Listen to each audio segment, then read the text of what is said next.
So, I'm guessing we're live. Hello, everyone. Just tell me if everything is okay, the audio, the video, everything. And welcome to the infamous Arch himself. Thank you very, very, very much to have responded positively so quickly and bluntly for my humble proposition. It's a real pleasure to have you today. Thank you for having me. I'm delighted to be on.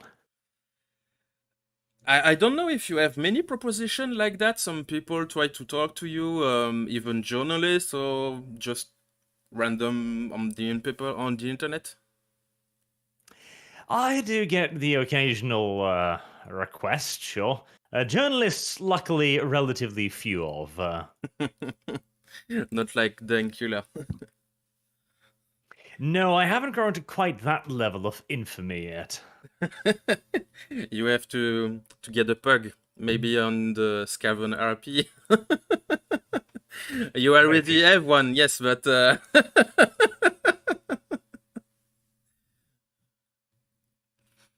and isn't there a project to have the the dead dog helmet or something? Did they forgot about it? The dead dog helmet. Yes, with Vasily in the Scaven RP, if I'm not mistaken. Ah, yes, Vasilius, his helmet.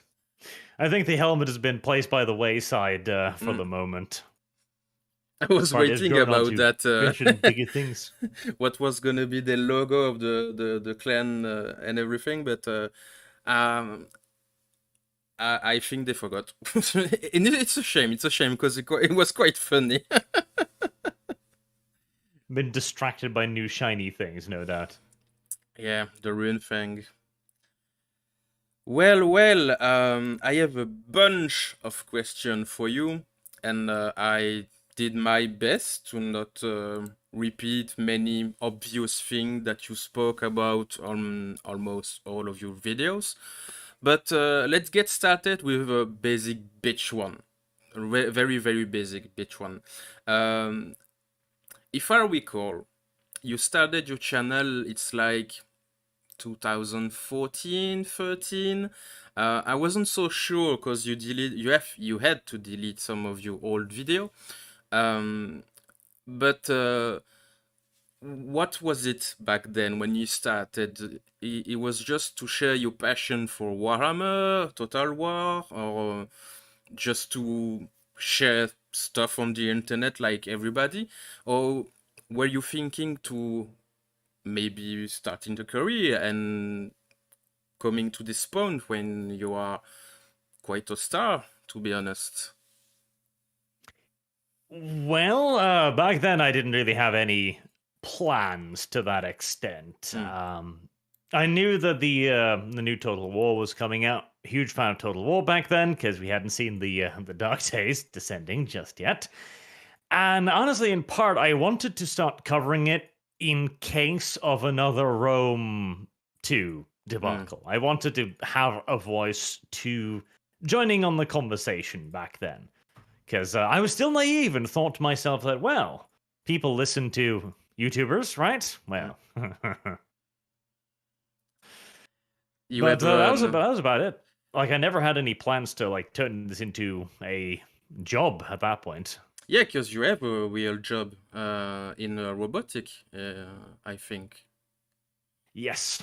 Well, had. I haven't been doing that for quite some time now. Okay.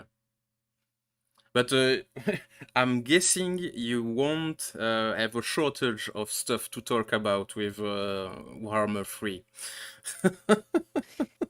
Warhammer 3. Well, it's just creative assembly being awful, really. And the bright side is more people are beginning to see it. But for me, Total War is a series that I'm still very passionate about, and I would love to see a return to form. But right now, CA is de facto the enemy, so I'm going to wait for them to do something very stupid, and then I'm going to try and hit them over the head as hard as I can, hopefully causing some kind of eureka moment, like, wait, what? We can't just make $60 expansion packs indefinitely? No. With Siege, like a tower defense game. Ah, yes. We heard you complained about our siege mechanics, so we decided to make turrets that just emerge from the ground. And they cost boxes to build. The Ah, best, yes, this'll fix it. best architect ever. On the bright side, they finally unlocked the 80% of the cities that were locked off previously. I mean, that was the thing that annoyed me the most. The new city maps look great, but it's just the old city maps, except they allow you to move into the city now. And it's quite a pain to play in with weird pathfinding issues, and you have to stay on one point and build tower. But if they capture the point, the tower destroyed. But it's I try to auto resolve almost all of settlement battle because it's real pain in the ass. It's all kind of blobby, and there is almost no strategy. Yeah, that's the problem because the system was not designed for this. Everyone was asking them to rework siege battles, and well, they took that to mean slap in half-functional mechanics and call it a day. And I mean, from Creative Assembly's standpoint, it worked. Like, they got another $60 purchase.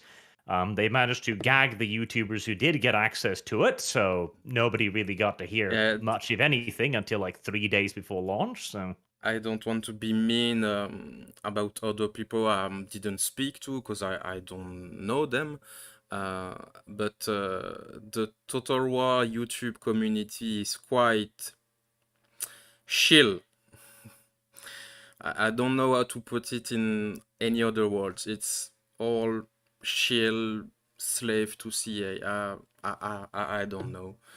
There is a question about that later, but I think you were the only one who talked truly about the state of the game, and it was not mean or speaking badly about the game. You were like, your speech was, this could be better, and it came from the heart, to me at least. But many people didn't think like that, I guess, especially with the really personal speech about you. Words, to be honest, like Arch, fuck you. The guy at the CA team, I don't know, remember his name. It was a shitty stuff to say about you, and it's like you are the devil because you dare to speak bad about our game and demand that we do our job. And I don't understand what they're trying to do. It's baffling to me. well, from what we know from inside of CA, they have developed a very insular culture at CA where they have decided that they can get away with treating their critics quite badly. And I mean, in their defense, they do appear to be able to. So, again, that's why I'm not really hopping on Total War Warhammer 3 at the moment, because I think the only way to really get Total War to be better is to be strategic about it and, well, frankly, hit CA when they're already down. They are too strong to listen to reason right now, in my opinion. Yes, even if the numbers speak even more loudly than any people. Yeah, Total War Warhammer 2 is almost as played as the third one. It's mind-boggling. I don't understand. And they keep pushing the usual PR, like, oh look, we made a hammer. Oh look, Medieval 2 on mobile, and it's almost as they pretend there is anything to talk about. I don't get it. I don't get it, and I am autistic, so even I don't understand what's going on. I can't imagine what really is happening in their studio. If, people are kept under leash, or if the team is fighting each other, I don't know. It's a mystery. It's a mystery.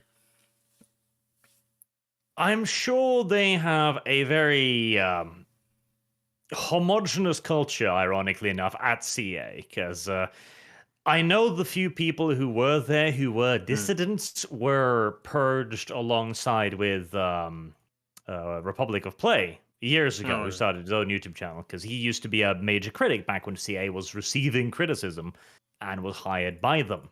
Mm. With his departure, I think the last critical voice within the company probably went out the door with him. And if I resume everything you say, it was your leitmotiv to do your channel is to talk and be passionate about some product and hopefully get something good to talk about and play together and everything. You were, as you said, quite naive back then. Very much so. Most of us were because we didn't understand what we were Mm. dealing with. We were still in the era where voting with your wallet was effective. Like Mm. if you went to a company and said, "Okay, I don't like this. I'm not going to purchase it," it had an effect because the company wanted to sell a product and they were still reliant on the customer to do so. Now that Creative Assembly can put out Total War Warhammer 3, having it be a blatantly inferior product, sold at full price, yet being little more than DLC, and people will buy it in the millions of copies, your power as a consumer is nearly non existent at that Mm. point. Yep, and it's really sad. I watch. Sorry, I read discussion on the Steam page of Total War Warhammer 2 about people who getting back to the second game, and there was one player asking genuinely, "Why are you coming back to the second game?" And it was full of heartfelt, you know, heartbroken people, player, geek, nerds, and everything.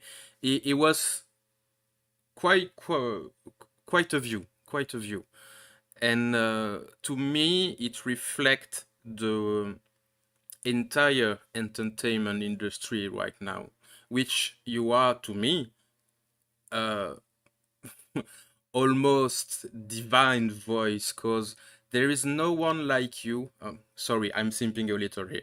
Um, who speak the truth about consumer expectation, quality of product, and the state of the industry. You know, every point of view of the whole thing. I'm not sure if I I speak correctly about it and if you understand me, but there is something today to speak about in the entertainment, and something is happening. It's like back and forth with the woke culture and cancel culture and everything. And um, yes, you are a major actor to me. It's people need to hear you seriously. And sorry for simping. It will happen sometime. Sorry. Oh, I'm quite fine with people simping for me, so I don't mind.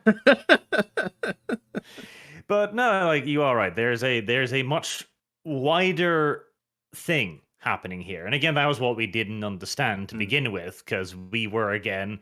I even remember back then that there was the tremendous outrage over the fact that the Chaos Warriors were cut Yes. out of the original or original game, and we figured, okay, well, we got CA to listen. CA said, like, all right, well, if this is going to be the kind of response, maybe we'll reconsider this in the future. And it was almost a petulant response, as if to be like, you don't like us cutting a piece of your game? Well, maybe we'll have to give you less of a game in the future. But it will be a shame if you cut more content in the future. yes, but there was some kind of a response. Was Now, the End Times already finished when Total War I Warhammer 1 came out? no, I think it was wrapping up, but I don't think Okay. it was finished yet. Because I remember one of your first video was talking about what will be happening now. Every major Empire city is destroyed. The Karak dead, Lizardman dead, Ogre dead. Ogre became Orc. So you were wondering what will happen with Total War Warhammer. So the time frame is important too, because both CA and Game Workshop were doing things. Yes, amusingly enough, CA was just getting a hold of Warhammer, just as Games Workshop was trying to throw it away, which I have a sneaking suspicion they're regretting with their old Yes. world system, as CA is raking in the cash. Yes. It It's was a like the surprise poor timing. Pikachu face. Oh, we could have made more money. They could have, but they chose not to. And don't worry, we will not speak about Age of Poopmore. Age of Sigma. I hate it. That was a sad thing. I just hate it. I try to do like it's not even existing. Yeah, I'm not fond of Age of Sigma. It is, it exists. God damn it. The only thing I enjoy about it is the model quality, which is admittedly very, very good, which just makes me think that if they'd actually put this Yeah, effort into Warhammer, but it's not maybe it didn't have to die. functional. Because did you heard about the Orc miniature pack? Like you have to buy multiple ones to get a full unit. Because you know there is one with chopper, one with gun, one with rocket launcher. So it's not a unit. You have to buy multiple box. Yeah, that just sounds like modern GW to me. Yes. It's I don't remember the name, but it was a girl who have a YouTube channel talking about it. Like the model are fantastic, okay, but it's not a functional as a product. You have to buy multiple one. Why? Well, again, that's modern GW Yeah. because, interestingly enough, it's not just CA who is doing this, but companies in general have grown so large and so powerful now that they are able to dictate the terms to the consumers. To the point where, okay, you can choose not to buy the latest GW product. It will affect absolutely nothing whatsoever. Boycotting GW in the hobby market is pointless. They're simply too large. They just don't care anymore. Which is why we've ended up in the situation now where the consumer is the servant of the corporation rather than the other way around. And this is Yes. demonstrated by the fact that they can do whatever they want. And product gets worse, prices get higher. Okay. Complain more, peasants. And the offer demand system is broken. It's like they're committing suicide, to be honest. And I'm not even sure they realize it. It's weird. It's weird. I can't wrap my head with what they are doing, both CA and Games Workshop. Because I did a small review about the game in French, yes, and there was massive dislike. And I'm a very small channel, so I saw all the CA sim coming. Oh, you speak bad about the game, so I will hate you. Yes, we well, to be quite blunt about it, we have turned consumerism into an identity, which is a very large problem. We shouldn't. We should not be simping for corporations. They are here to serve us, not the other way around. Yeah, you talk very often about the good old relationship with companies. Like, I am money, you are producer of product. Let's keep it that way. It was so much simpler back Yes. then. It's a stupid position we've gotten ourselves in. Like an actually stupid position. It's like, hey, I am plastic toy manufacturer. Here is my opinion on politics. No, make Yes. plastic toys. With the Russia ban. I talked about it with my wife, girlfriend, but yeah. Anyway, the woman I love, yes. And she didn't get. It's like, you know, the meme. But why? And she's a little nerd, she's a little geek, but not in Warhammer and everything. She have a normal life like a normal person, and she's an accountant, so she know how money works, flow, everything, economy, etc. And she she was baffled. It's like no company on the world wants to do that. Why? Why stop? Refusing to sell? It's I could rant about it for hours. Yeah, it's a strange situation, that's for sure. So you were quite naive in the beginning, and you were a little lad with a smile, and hey, I love Warhammer, and I want to make video, and you get some pushback quite quickly, if I'm not mistaken.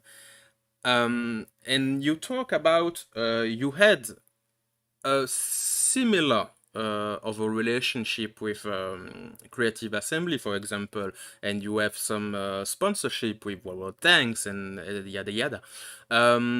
Now you are a whisper and forbidden name.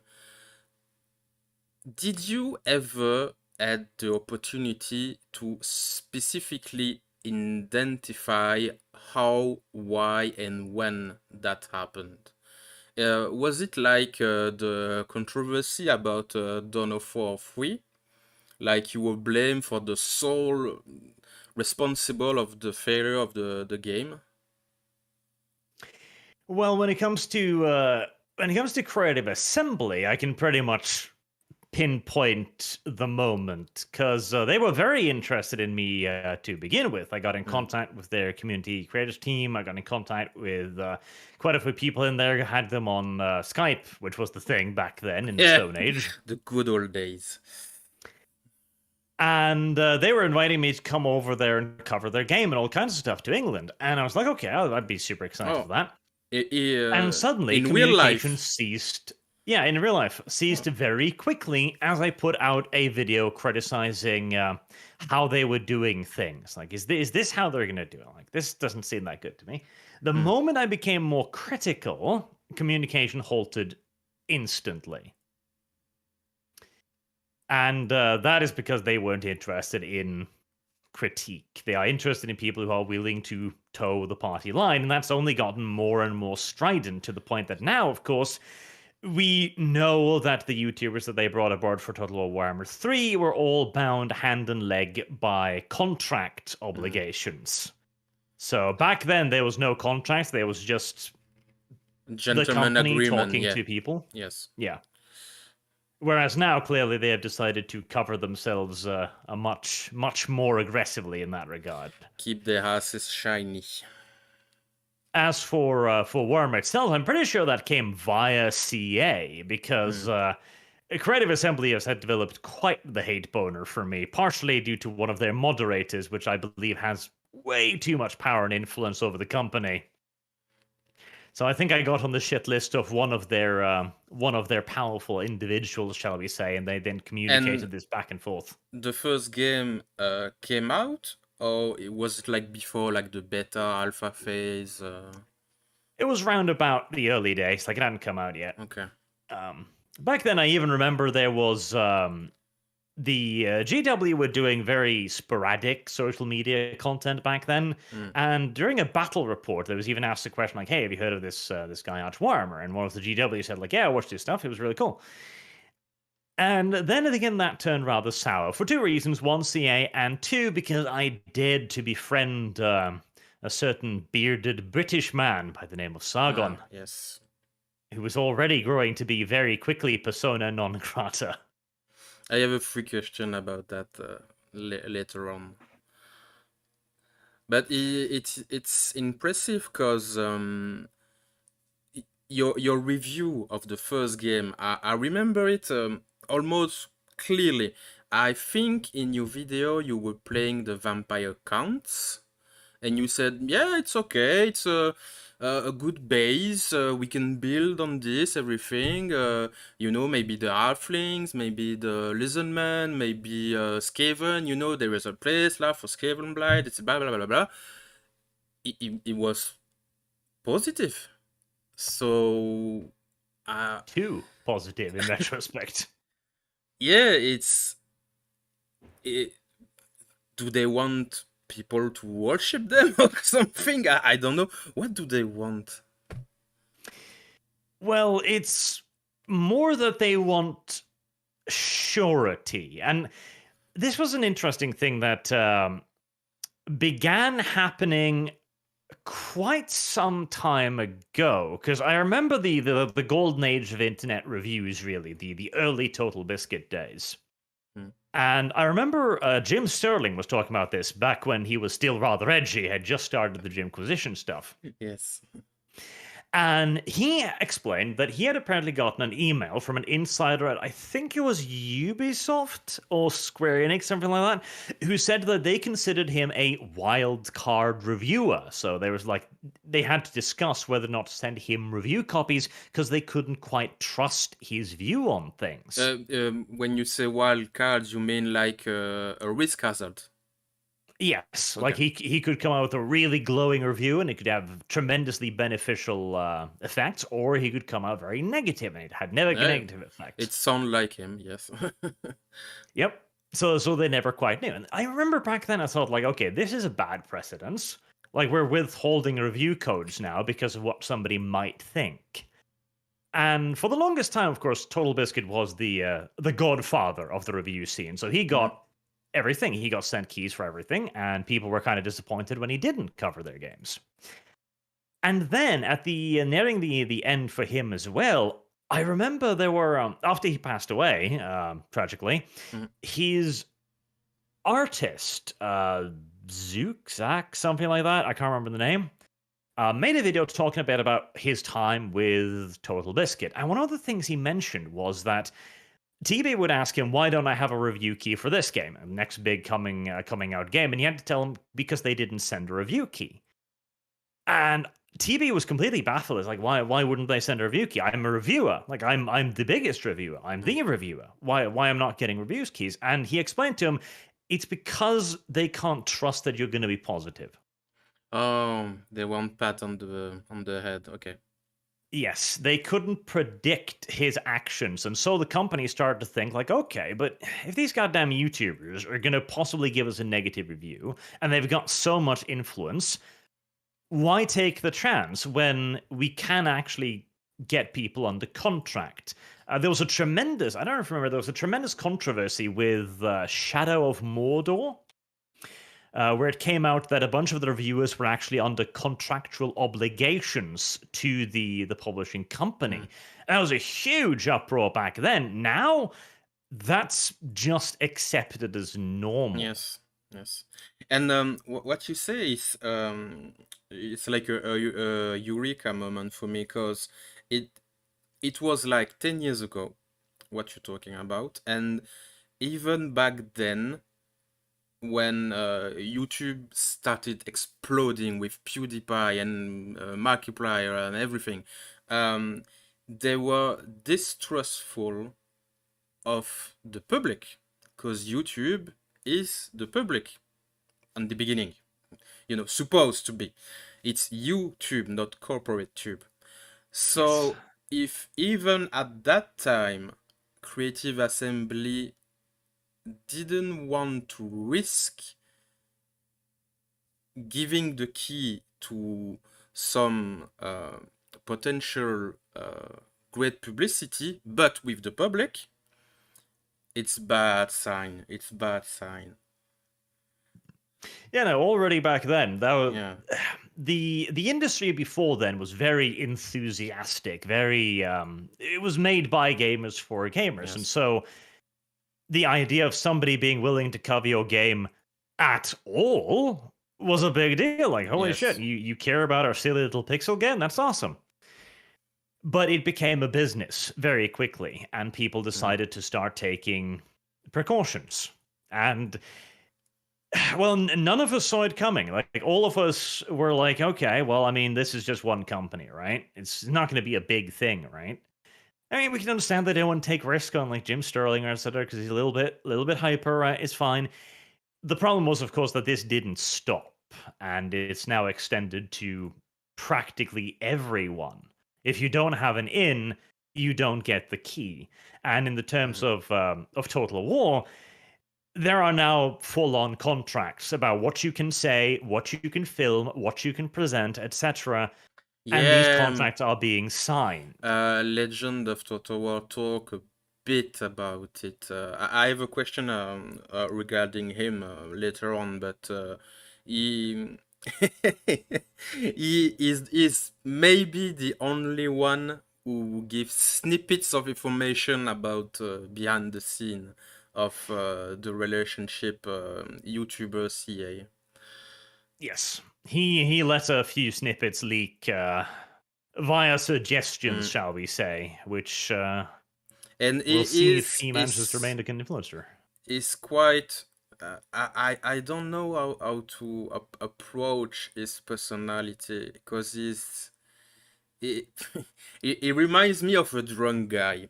One time he's peaceful and friendly and everything, and the other is quite yelling for no reason. I don't know the guy. I've spoken to him once. I watched a bit of his content, but I've got Mm, no like read on him. Um, from my perspective, he is a person who he was always been very critical of CA, which I mm. tremendously respect. He puts But a great he's deal of really effort into his reviews. passionate about the game. It's like his life. He plays every waking hour of Yeah, all Total War.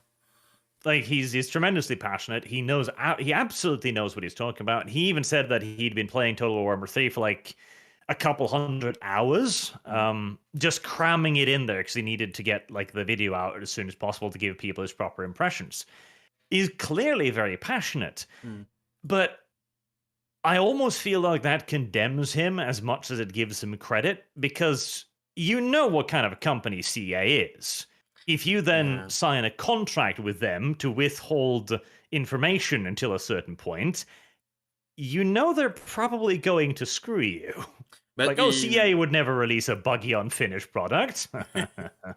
he was trying also to redeem himself for them because he was blacklisted for some time, I think, and he came back Yes. after apology and deleting videos, and it was weird. It was weird. He did bend over Yeah. quite far to get within their good graces, and And I now he's can't taking it criticize him back for that. again. Like, see, I can't really criticize him for that because from my very 10,000 feet surface level view of the guy, so you know, bear that in Mm, mind. He was doing Total War. He loved Total War. He had a channel dedicated to Total War, and he saw all of these other channels getting access, getting the clicks, getting the views, getting the traction. mm, And he's like, "Oh God, I need this. Like, this is what I do. I have to get this access. Right? That makes sense from a business standpoint." Then he finally got it, and he felt like, okay, this is worth some compromises here and there, shall we say? mm.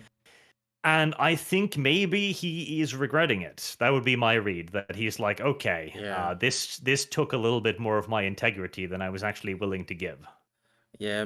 Well, yeah, it's possible because maybe in his mind he's like, I bend over for this.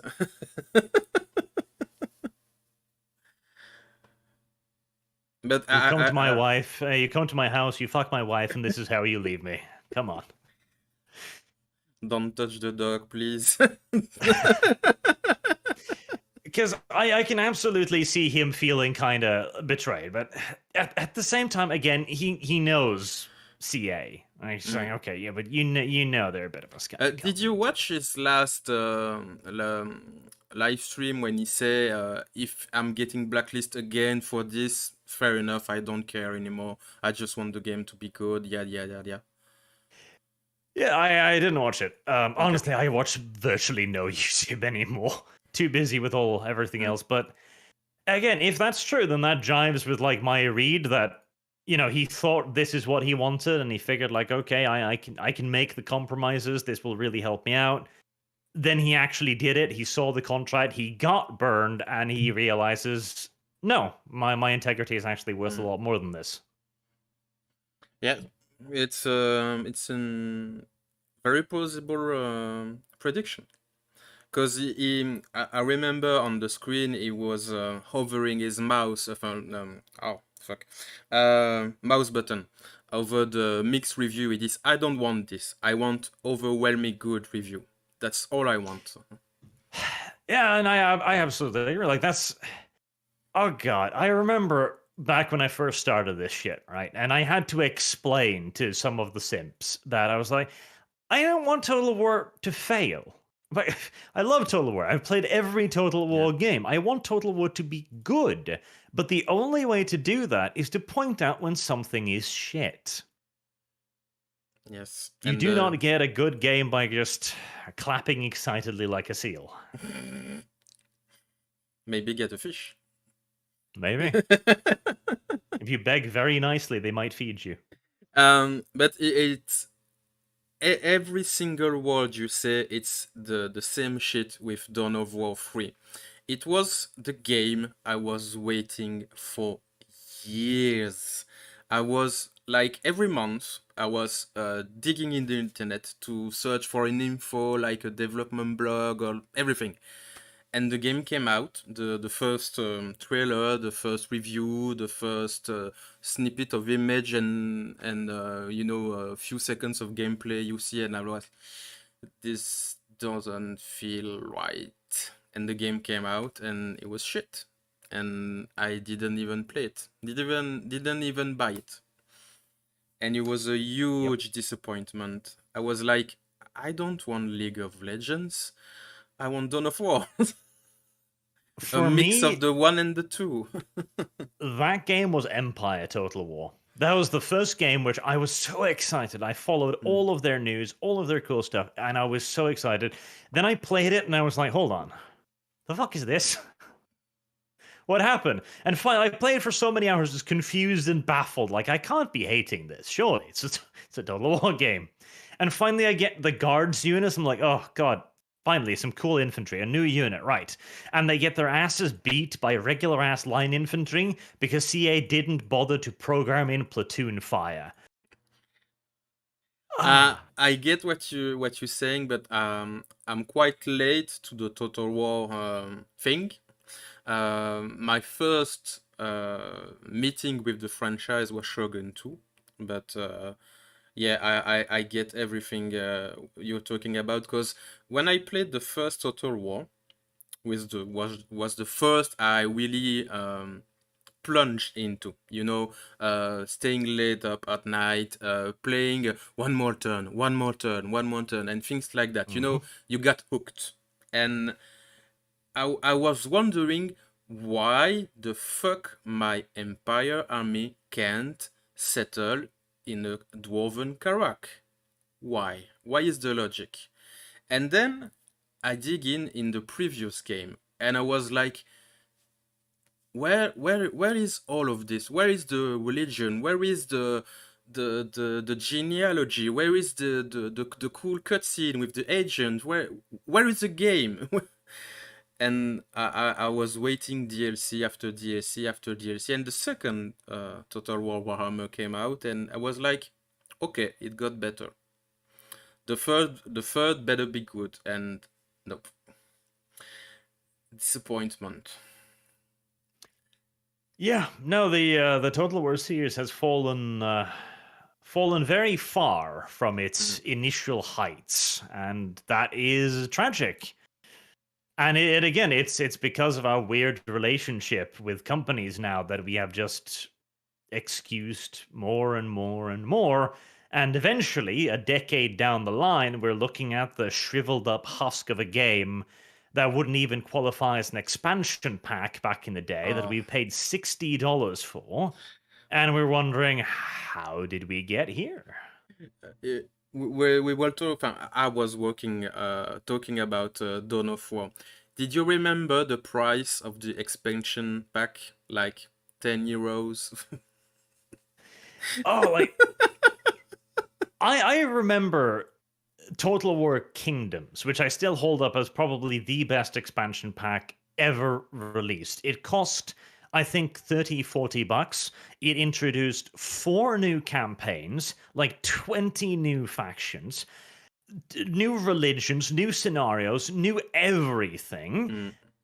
And now we get a third of that or less in a $60 expansion. It's just Yes. And tragic. we can't even. I don't understand why people argue it's a full game. No, it's the fucking same assets. It's the fucking same animation. It's a reskin almost. It's a full game. They reused the map, the units, the cities. Right? Okay. Our definition of full game has moved quite drastically. I don't even know.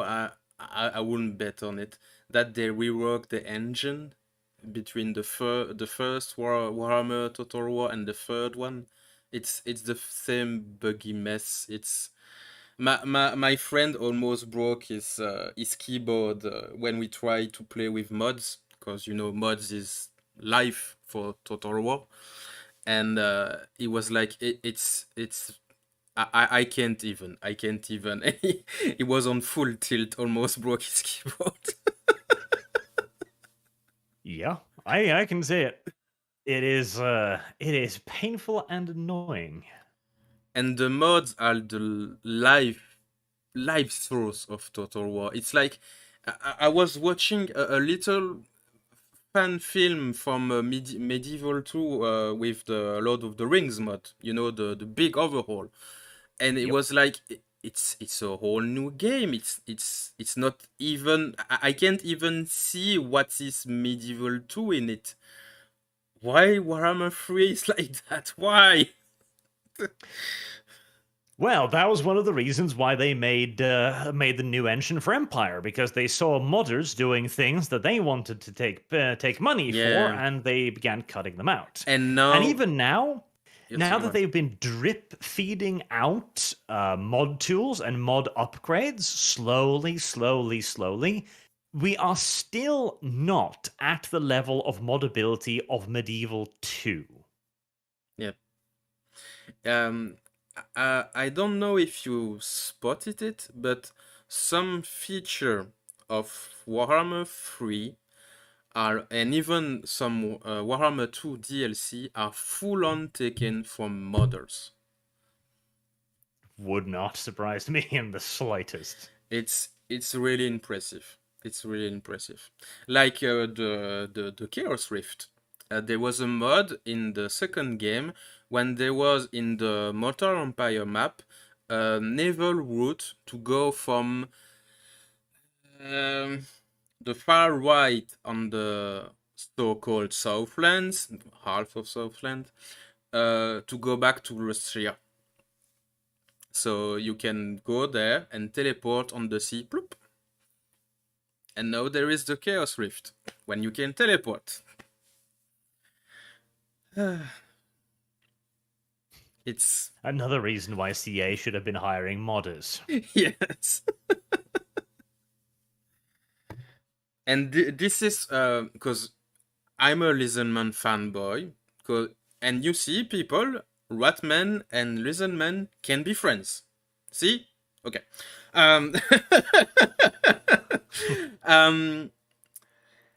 I was so pissed off when Mortal Empire came out and there was no fucking Southlands. Like, half of a continent disappeared. I didn't get why, because as a Lizardman fanboy, I was playing the Southland army in the 6th edition. If you remember, there was 2 rule book in the Lizardman codex. There was the classic Lizardman, and there was a special list for the Southlands. And I was a big fan of the idea that the Slan was even rarer than in Lustria. So I played the Southland list. And it's not the Southlands in the Mortal Empire. There is even no jungle, no special building. Maybe one. Yes, maybe one in the Kingdom of Beasts part of the map. So it's like, why? Because in the Southland there is so much stuff with the Savage Orcs, the Tomb Kings, the living Tomb Kings, like Nehekaran. There is Araby, there is Dwarf, there is Skaven, Major and Minor clans. There is so much stuff in the Southland. I didn't get why they cut it so brutally. It's like this part of the world doesn't exist anymore. It's yeah, it's the fanboy speaking. Sorry, but Well, I can explain why they decided to cut that. It's because it would have required effort to implement it. Simple as. yeah. Like, see, Creative Assembly have grown to be an incredibly lazy company. They don't want to add in things. They don't want to fix things. Like the killing animations, for example, is one of the things that annoyed me. Yes. Because at first I thought, like, okay, I'd actually be quite happy with getting milked a bit for this title. Because, alright, they're going to need to make special kill animations for all the factions. The Orcs are going to need kill animations, the Skaven are going to need kill animations. Sure, that's going to cost a bunch of money. And then they decided, now we're just going to remove that feature entirely. Because, that would be effort. And they do a special duel in Three Kingdoms. Like, it would be great in Warhammer. There is a special rule about that. Even in the old Total War Warhammer. Yep, there used to be actual dual rules Yes. for heroes. The previous game, I don't remember the name. It's like a Chaos Warrior on the cover of the game, and there was a small cutscene with a Bloodthirster and Luthor Earth and a Wood Elf who save him from the Chaos Warrior. And Marker Chaos. yes, thank you. There was duels in this game, and it was cool because you can get your fucking big demon prince and whoop some ass, and it would be great to see like Grimgor fight Ungrim Iron Fist, and it would be epic. It's just, I don't get it. I don't get it. It's like a motto with Creative Assembly now. I don't get it. Because it would require too much effort. That is literally the answer to every question. They don't wanna. It's laziness, or is it just to cut cost? It's both. Because the thing is, they've realized they can get away with it. Like, that's a big deal as well. With Total War 3 Kingdoms, for example. At first, they were like, okay, we're going to make a big game. We're going to add in Korea. We're going to add in the Southlands there. We're going to add in all kinds of cool shit. And then they realized, hold on, nobody's complaining about us selling them Total War 1, 2, and 3 at $60 a pop. So why should we be giving out DLC when we could get these people to pay a full 60? And so now they're developing Total War 3 Kingdoms 2. Which is the real Three Kingdom part. Yep. Like, we finally got to the 3 Kingdoms era, guys. It's I'm not a big history guy like you, but I have some common knowledge at least, and I didn't know that this wasn't the Three Kingdom era, because I saw the character, Cao Cao, Liu Bei, etc., and was like, okay, I guess there is a small story when you get to this part, and the betrayal and the politics and everything, and it seems not. I didn't play the game, so can you tell me that there is nothing? It's just like do you stuff, no narrative, no nothing, pure sandbox game. There is almost no narrative.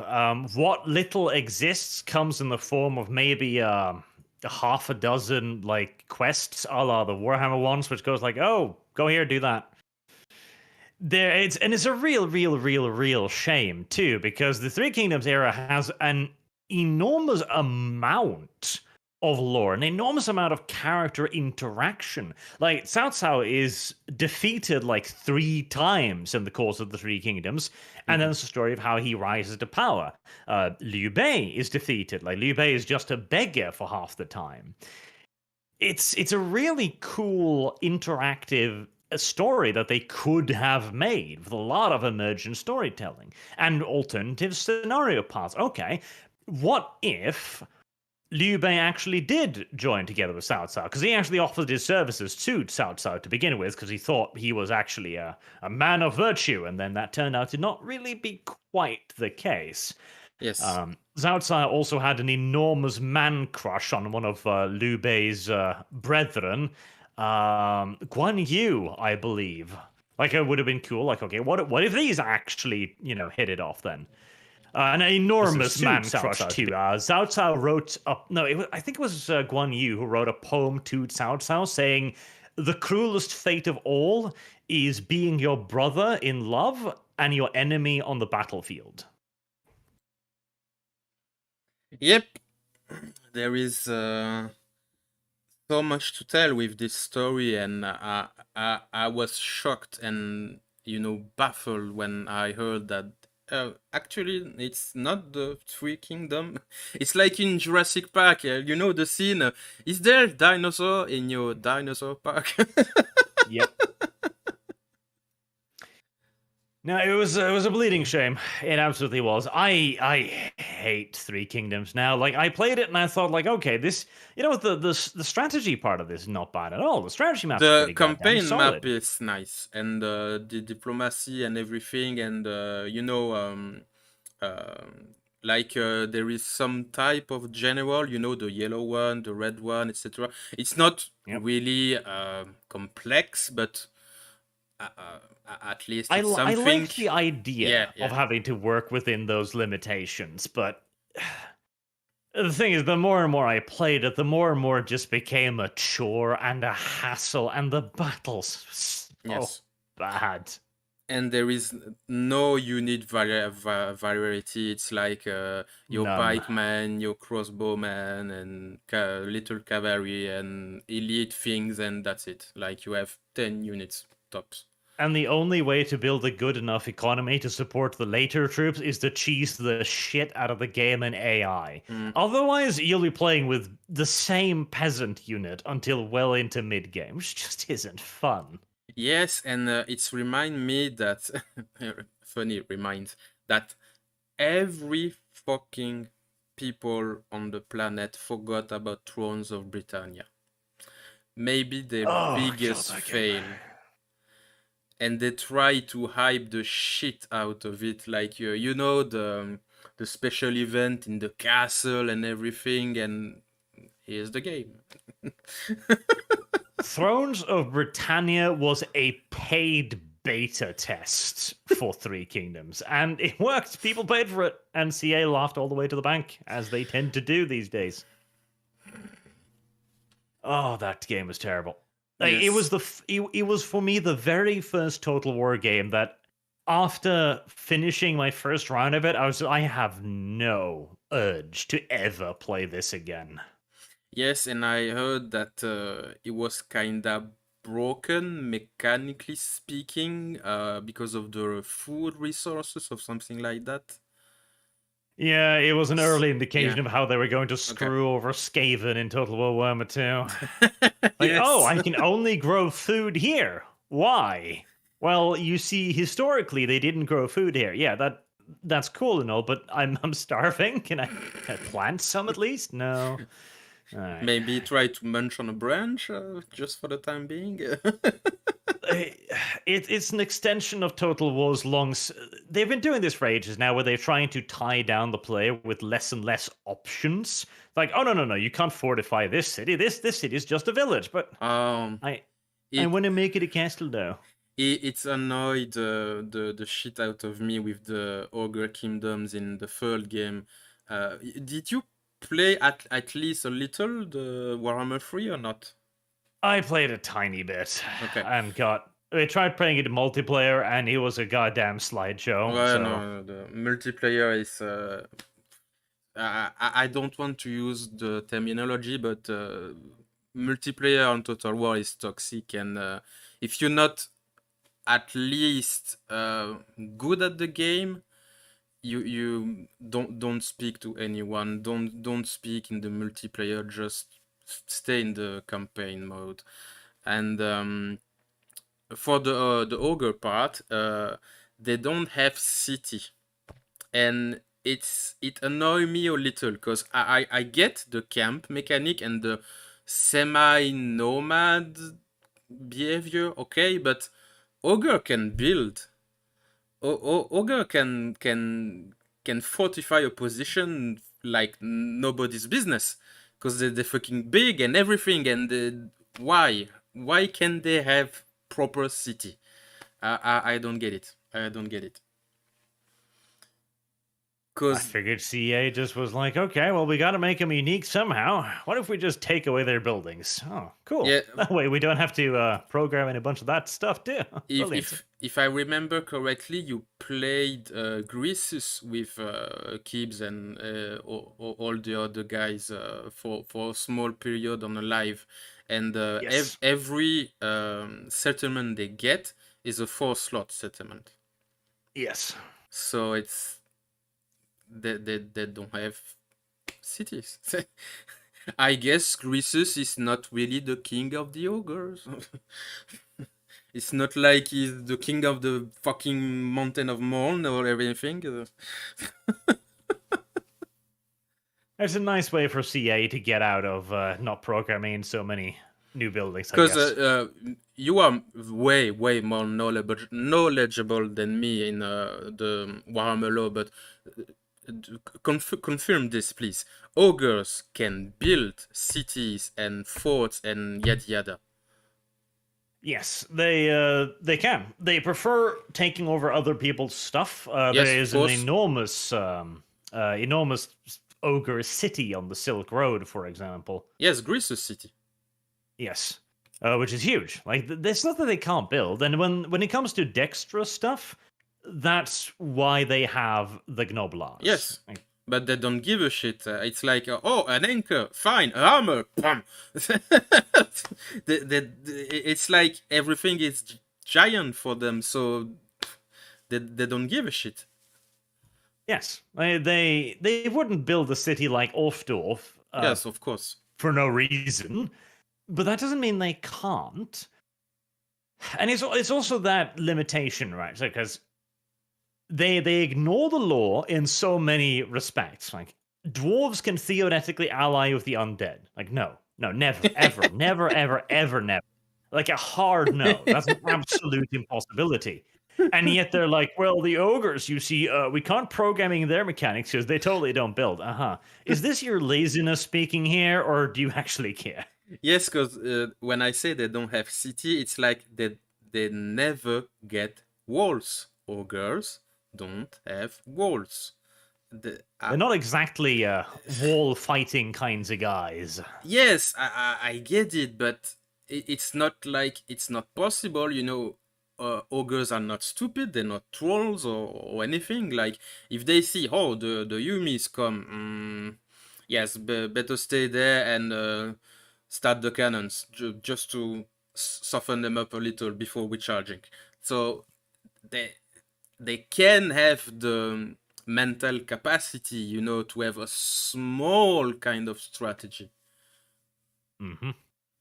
Especially Greasus. Yep. No, I think it was simply just it was just laziness. Like, CA figures to themselves, okay, we can reuse another mechanic here. Just hit the reuse button. For me, the ogres is like the I don't know the number of the attempt, but an additional iteration of they're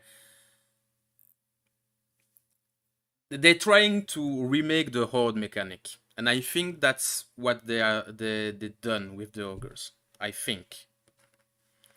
Well, they're reusing it, and they're slapping on a couple more mechanics, which has been Total War's way of innovating for the last decade or so. First, they reintroduce an old mechanic, and then they go, but wait, we've added a bell.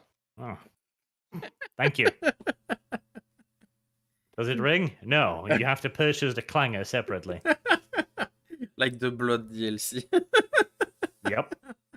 It's so funny that there is no fucking Blood DLC in this game, and there is corn.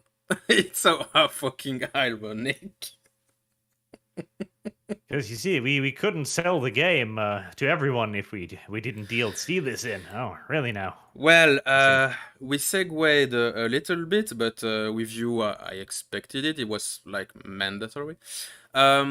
So we will talk about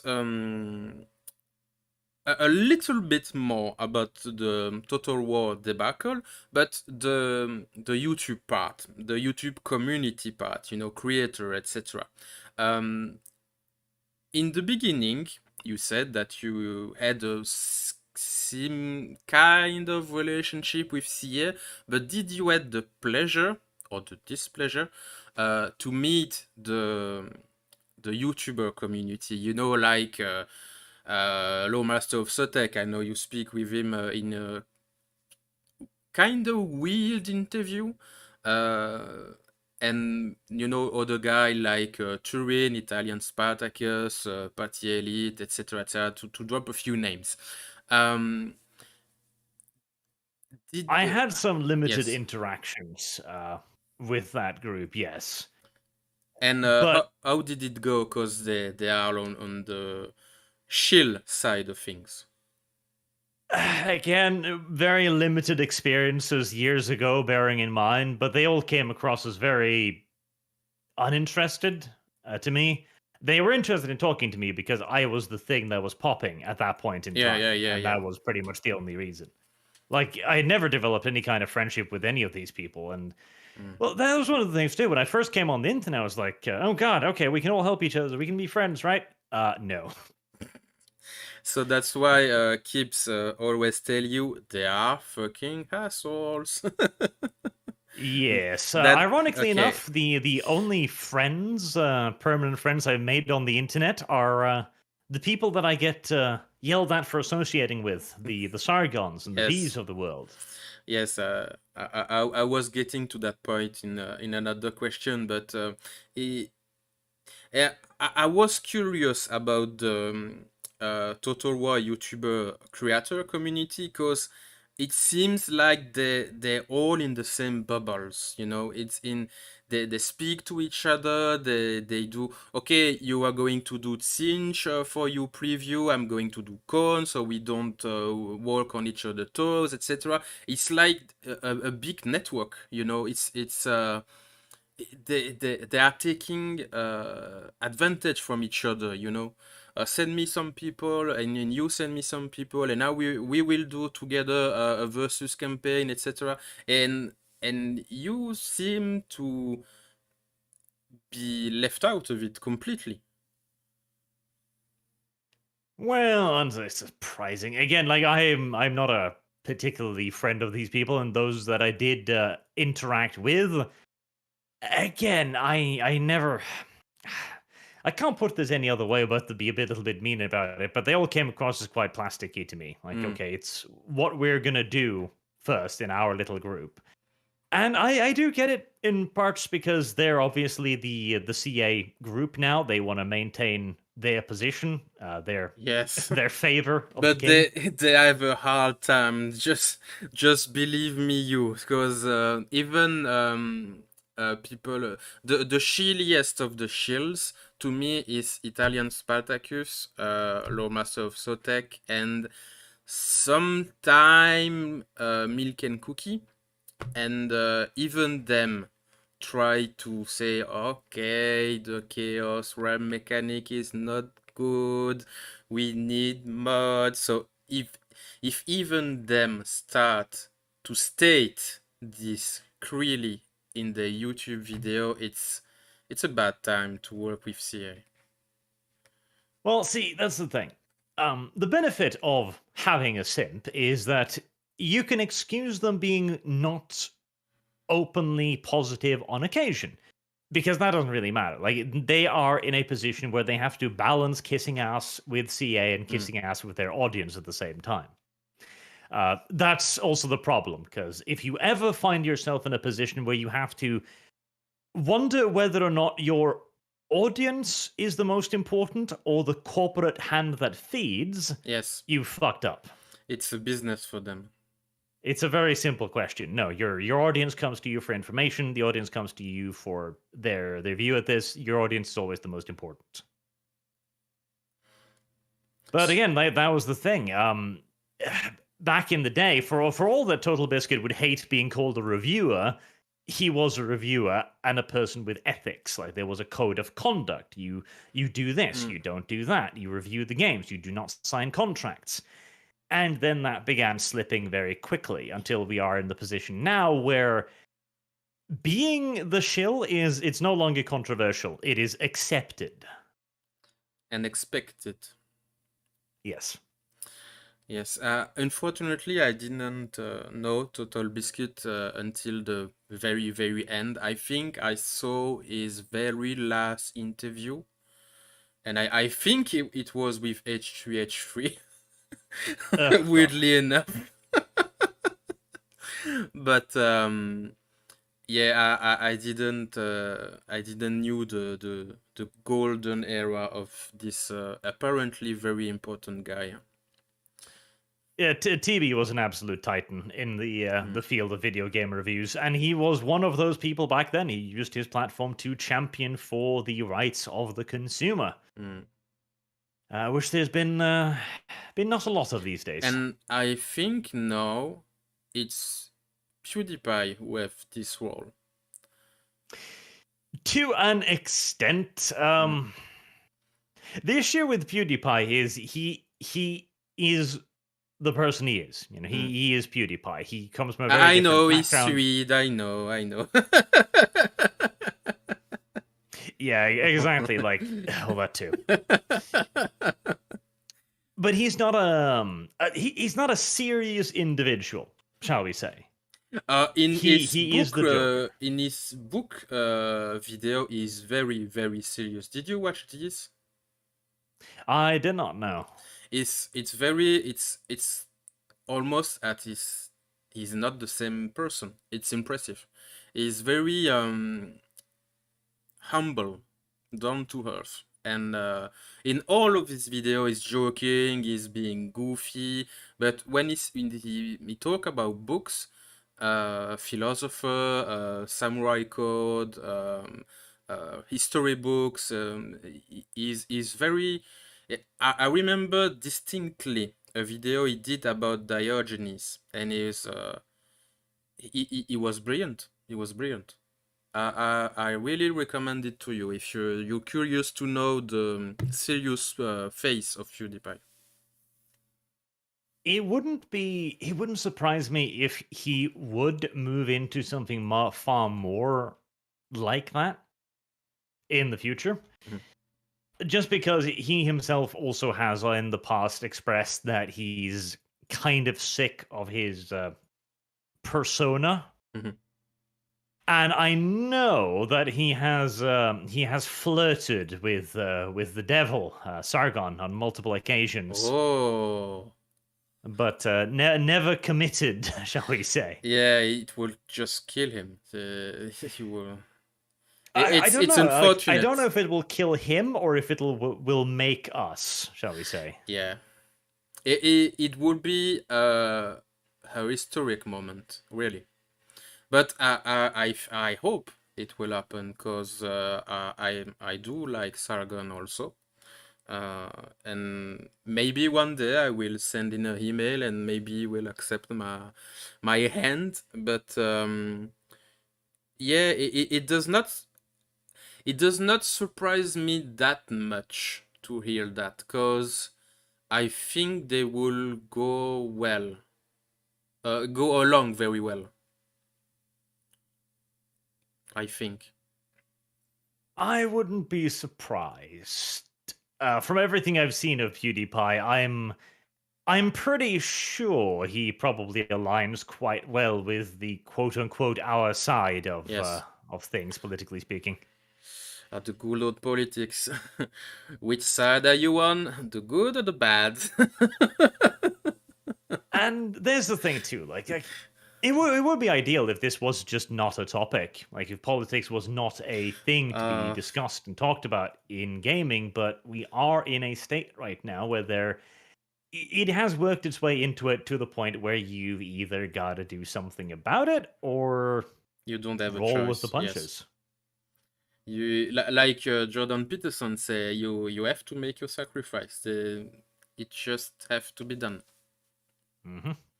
And it's I will never imagine in my youth to think that video game will be politicized. It was like I'm just playing Mario, just leave me alone. Why politics in the game, in Resident Evil or Tomb Raider or I weird times, man, weird times. We've been lucky enough to grow up during a period where it was not Yeah, political. I think we are from the same generation. I was born in 88. Yes, that's Okay. the exact same year, actually, down to it. Okay. But yeah, it was a golden age, which has sadly passed us by. And if we want it back, we are going to have to insist on it being returned. Yep. I have a last question about the YouTube community and content creator, etc. Because I have other topic to talk, and it's already more than an hour that we are talking. Did you ever had regret about trying to create a Warhammer community with content creator, with the interview and the podcast you did? Because many of the people you invited and interviewed, at least some of them, if I'm not mistaken, they just backstabbed you. So what was the goal? Just to fight bad game workshop? Well, again, to begin with, I had very little goals other than trying to have better Total Wars. Simple as. Eventually, that expanded to hopefully having better Games Workshop, but it was also the idea that, again, back then I was very naive, and the entire idea of the community spotlight thing was to go to people who were smaller than me and say, like, hey, you want to come on here? I can show you off to my audience. Oh, And I didn't get that because you get Markiplier, did you not? yes, I did get Markiplier. Okay. He was the sole person I got on there that was significantly larger Yeah, than me. yeah. Because I didn't watch all of your that was the title of your series, the Spotlight Creator, and many of the people you interview began to grow significantly. Like Outer Circle is like a big name now in the Warhammer game, and it surprised me that you say you didn't have really some goals. So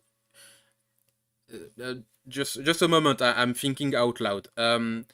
You're just trying to have a good time in the internet? Well, yeah, back then the goal was just to be like, okay, well, YouTube is fun. More people Okay. should be able to have fun with YouTube. So Sorry if I I'm a wanted little to shocked. bring So people out. I'm thinking out loud with you. It's No, that's fine. That was the simple intention back then, because okay. it didn't really occur to me that we would arrive at the point where we are now, where you become a persona non grata for your opinions. Like it seemed, it wasn't something that I could have considered back then. Like I saw no reason why there should be drama over this. Yeah, because it will surprise many people that you are just a human being. To many other people, you are the spawn of a German Austrian painter. You know the one. Well, this is also the thing with our ridiculously overwrought politics. Like everything needs to be so goddamn extreme now. Yes. I saw a recent comment on a completely different video where one of my subscribers was having an argument with somebody else about Sargon, and he was like, "Hold on, Sargon's not all right. What the fuck are you on about?" And the dude just completely bald-facedly said, "Sargon is not only alt right, he funds the alt right," and he kind of sent up a like wow flag for me, like holy shit, the lies are actually getting crazier. We are And getting back to the times, like D&D is like people in cave sacrificing cats and yeah, like it's gotten extreme in so many ways, and it's because of our ridiculous polarization now. Like it's a joke how far we've gotten.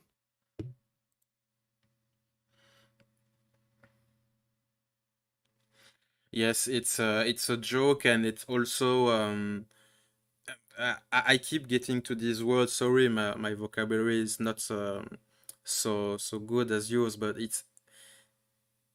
I would never have believed this like 20 years before. Like, in the years 2010, maybe something like that, video game will be political. Like political game, like you play a lawyer. No, no, no, no. If you play the bad games, you are going to the camp. Okay. Mm-hmm. Yeah.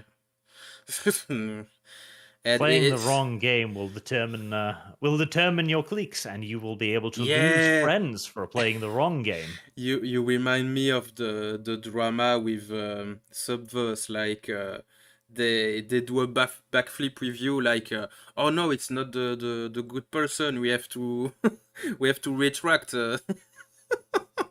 It's impressive. It's really impressive, and it gets me to another question. Let me get this. Uh,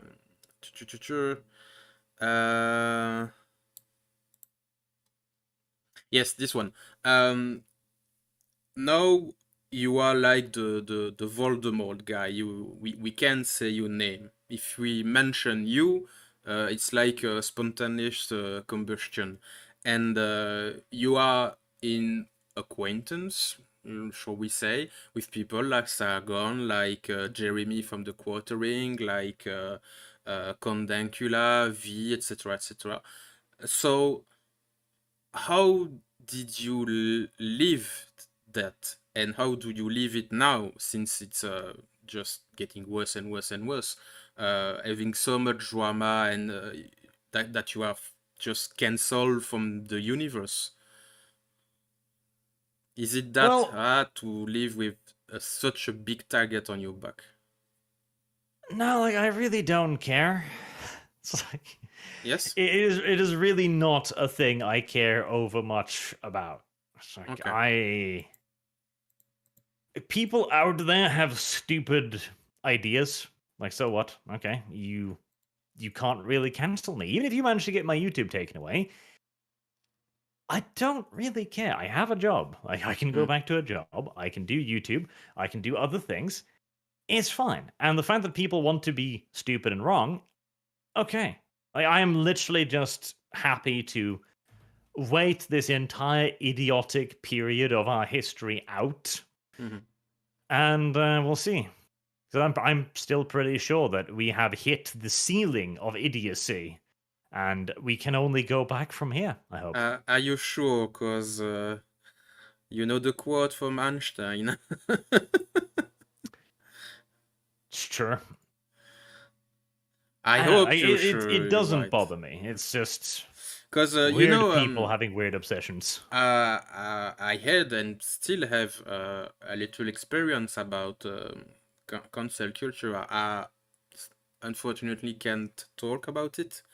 Legal stuff, and you know, but it's quite hard to live with this, and I don't know, it's because I am quite fragile or sensitive, or I don't have enough thick skin, but it can be hard. And I was curious to maybe one time have an interview with your friend Kibbs, because he's creating his own universe and stuff like that, and I do this myself.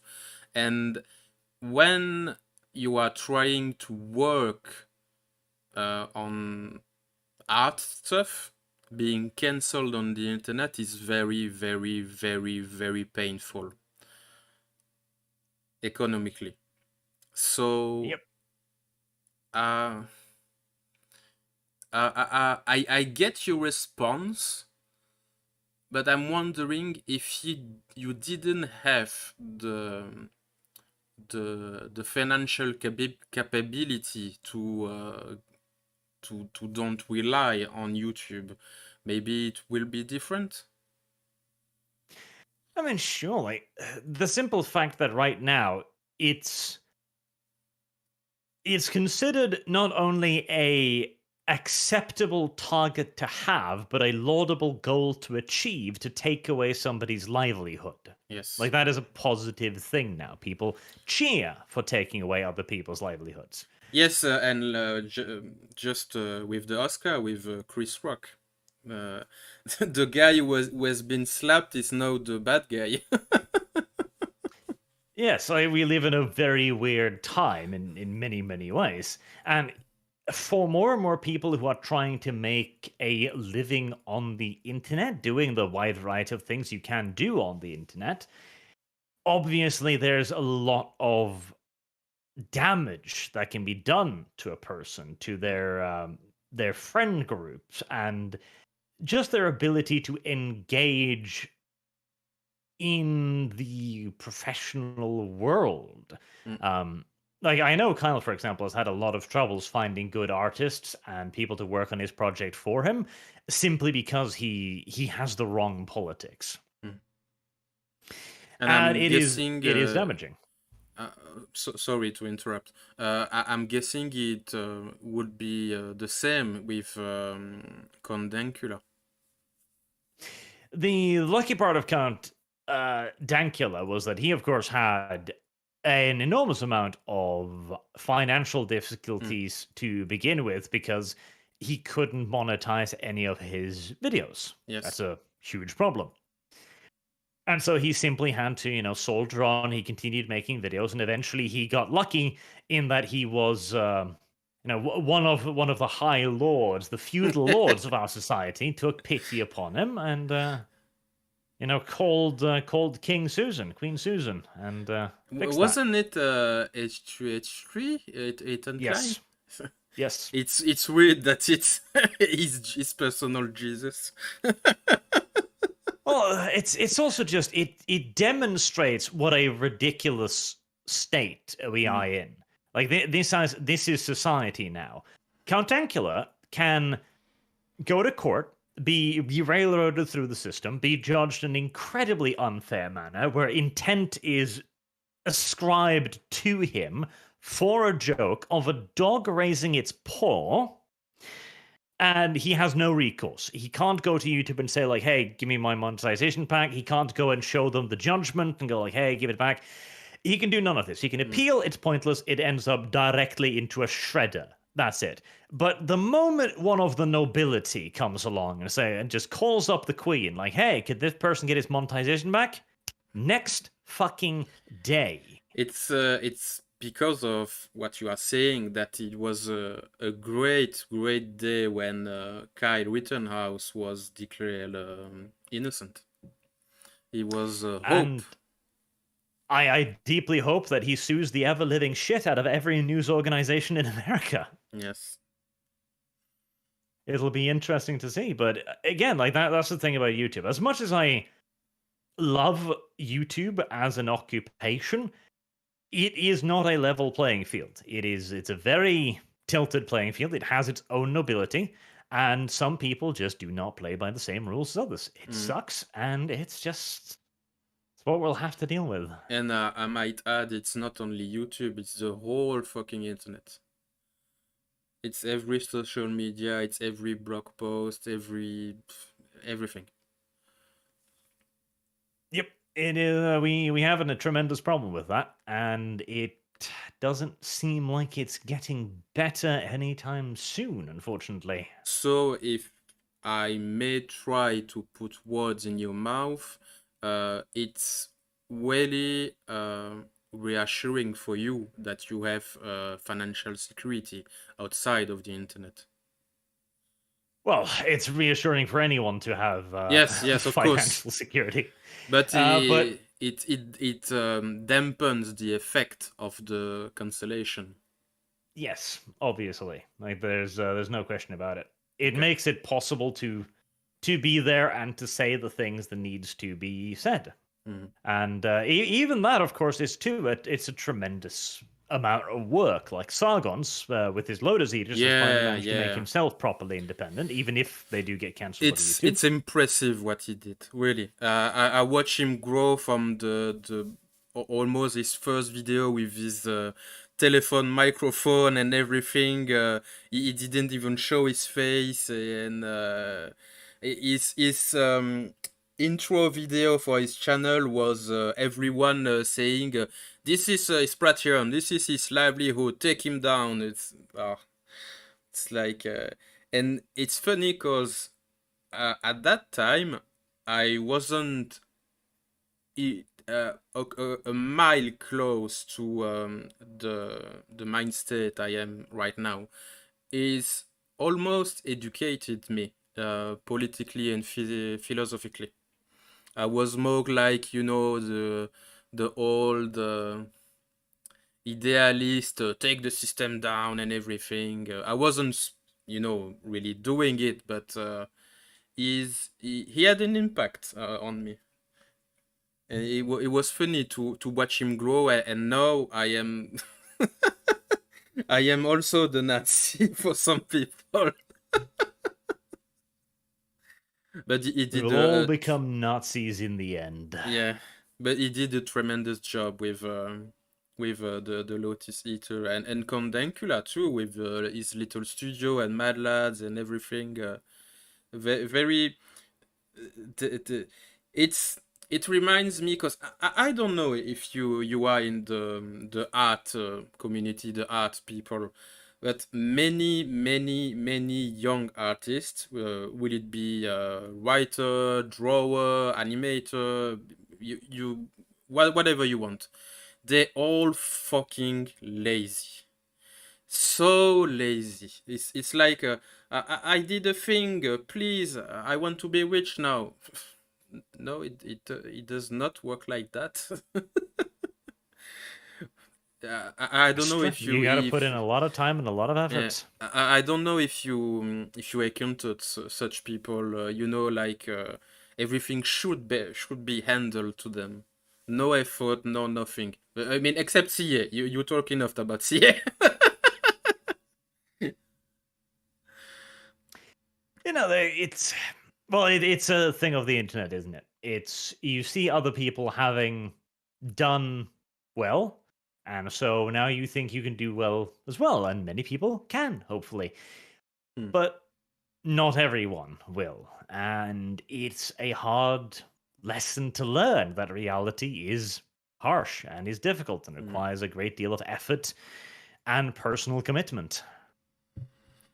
Yes, more people should read Berserk. That would be good too. This propaganda done. Which is on the list again. Yeah, but it's honestly, it's good to hear that you are not taken down by everything you face, because it's brutal, really, what people say about you and do to you, and if you fight somewhere, so somebody's writing a paper about you in the New York Times. It's impressive. It's impressive. You have a whole. I think you have a whole Reddit thing just to list the bad thing you did and say and everything. No, I pretty much do. I have my own little fan club over there. it's not the Sigma Axis. No, it's not them. Yes. Okay, I wasn't sure. because there are so many.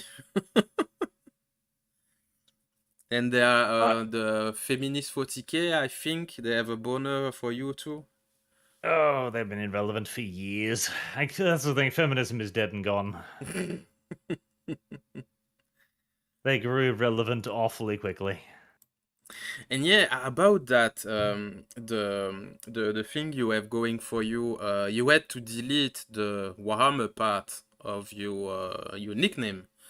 And how did it happen exactly? Because I know Game Workshop contact you, everything, etc. But was was it solely Game Workshop, or was it YouTube, or both?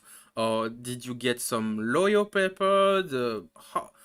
Because Warhammer is a word. It's a weapon. It's not the.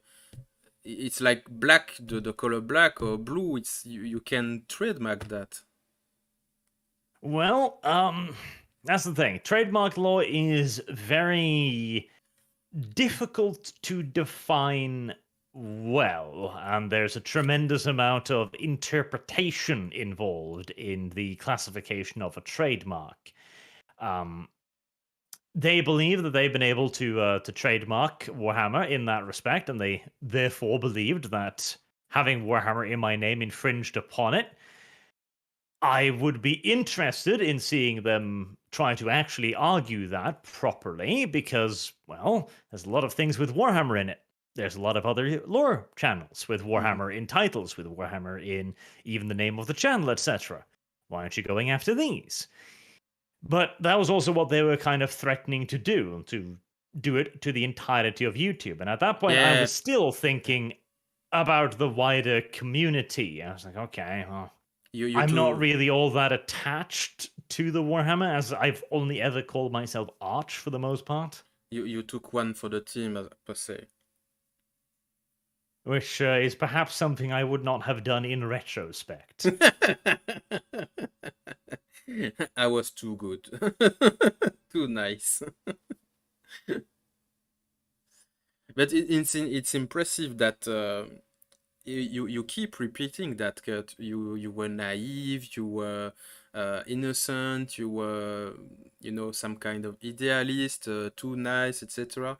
It's like it's the your whole experience on the internet as a YouTuber was kind of bitter. To an extent, but mostly because I entered into it with a very, again, idealistic outlook that this would be a community and people would want to help Mm. each other out. They would want to get the best games and the best things they could, rather than the reality, which is that a lot of people simply just want to get ahead for their own Mm. sake. It's a shark spool. Yes, in many ways. So you did get a lawyer mail for the trademark. Yes, I did get a mail from a lawyer from GW. Impressive. There was also later on a post on the Sigmarchism Reddit where dude claimed to have contacted GW's legal department directly and had it sent. So it was from them? Presumably. At the very least, they had a hand in it, is what it What the looks fuck? like. I almost cursed in French because it's the hate on some people. It's oh, oh my god. It is what it is. It's it's just like you said in your Warhammer is for everyone video. Warhammer is for everyone. Period. Fucking period. Point. Nothing after. It's I don't get it. I to me you seems like a guy who came on YouTube with a lot of knowledge, with a lot of passion and love for a setting, for license, and you just wanted to share it. And everyone just shit on you and shit on you and shit on you and shit on you. and you just wanted to share. You know, like a cute little comic strip. I just want to be friends, and no, it's impressive. It's impressive. Not too far from it. The interesting thing, really, though, also was that in the end, everyone, all of those people who wanted to be YouTubers, they were almost always the actually shady people. Whereas the people who Yeah, came into this accident, again, the Vias and the Sargons of the world, have turned out to be some of the best people I've ever yeah. known. I remember, just like I pointed out, the intro video of Sargon. I searched for it. I think he deleted it. It's too bad because it was quite emotional. He explained that he just can't sleep at night because he saw all the stupidity, all the madness, and he wanted to do some good. It was politic, it was ideology, philosophy, whatever you want to call it, but he it was an appeal from the gut, from the heart, and he just couldn't help it in a way. Uh, Same for you, but it was not the same topic. It was not the same thing. You wanted to share your love for Warhammer, and he wanted to share his knowledge of history, politics, philosophy, etc. And it's almost like people, uh, in the broad terms, don't want to be bothered with passion, with desire to do good, to they just want to be reassured of their conviction, of their life. All you things who you think are true are true. All you think are bad are bad. They don't want to learn. They don't want to think. They don't want to be a human being. I know I go on a tangent and some monologue, but it just shocked me because I knew your story, I knew Sargon's story, but it's even worse. you, you are quite some guys, really. And just one more thing. So sorry for the monologue. You talk about the shady people, and to me, Lore Master of Sotek was maybe the worst of it, because I think he tried desperately to have you on his channel to talk. Like you and I, with a small interview, but he just wanted it for the views. He just wanted it to get up the ladder. And recently, like no, not recently, like a year ago, he almost done an entire video about you and just saying you are hateful, you are a piece of shit, etc., etc. I did see that, but the thing is, Kyle is the one who knew him, and he has told me a lot of things about him, Mm. and he sounds like a rather slimy individual, knowing basically nothing about him myself. I think I've talked to him once on a stream with Kyle, like literally 5 or 6 years ago, so I'm just taking his word for it. Yeah. Um, I don't know. Like, yeah, hateful might be the term. Yeah. So sorry for the monologue. It's it's a bad habit I have. Not a problem. But yes, I'm quite an idealist myself too, and I try to not repress it, but not to be victim of it. And it just baffles me that some people just want something no matter the cost, and it's always at that point that problem come, because there are things as too much cost. It's different philosophies. Like I have met Mm. people who were basically open in that they didn't consider anyone on the internet to be human. Basically, it was just other people, and so that they didn't give them any moral consideration. They certainly weren't about to build any bonds of friendship or anything with them, and that's one way of viewing the world. Are you talking about the Swedes again? Probably.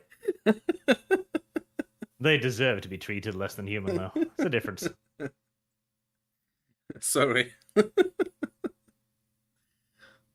But some people are like that. And, well, that's just how the world is. What can you do about it?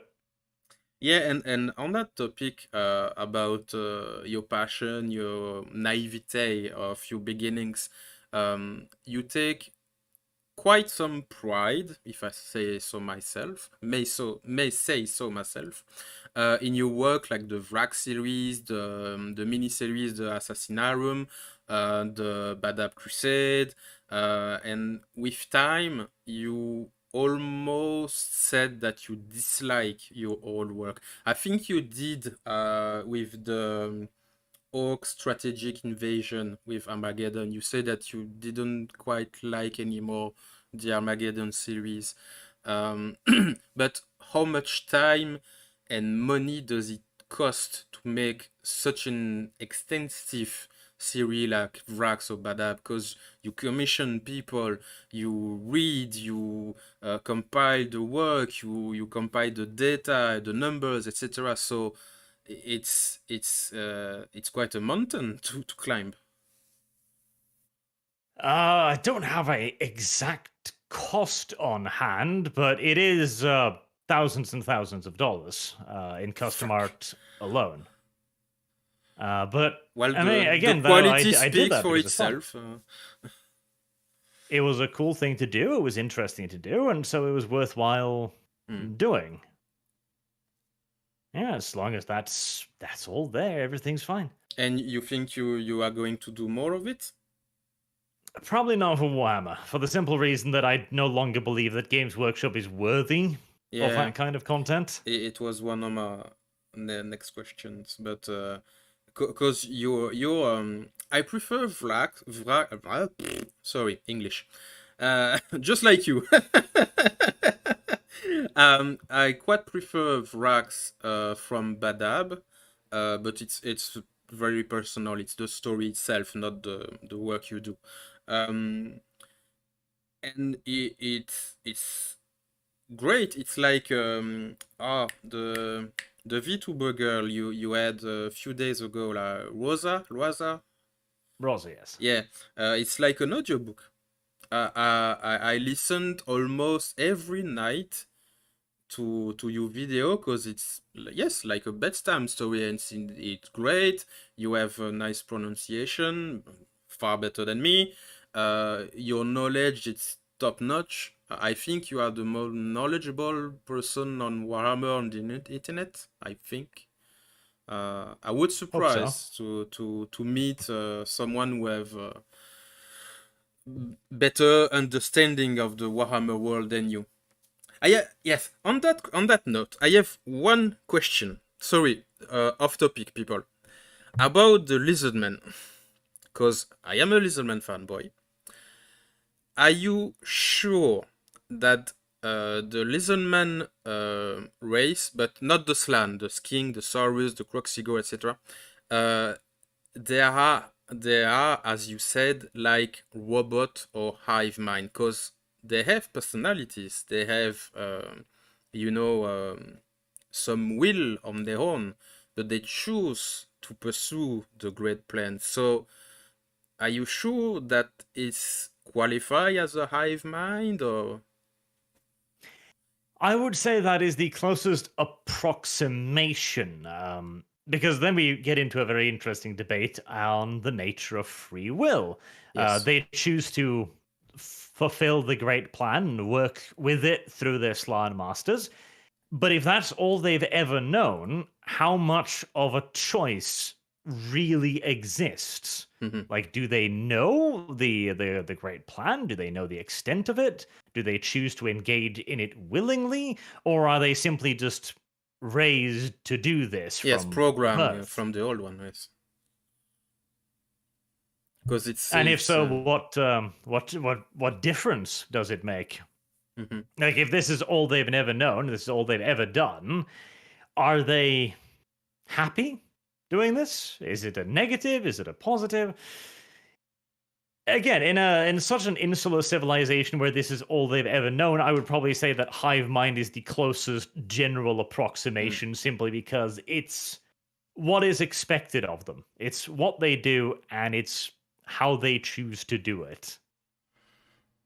Yeah, but fair enough, fair enough. Because it was almost the only thing I had to say about your law work. It's like no, the lizardmen have free will, but it depends on the definition of free will that you have, and in reality, yes, they don't know that other lifestyle exists.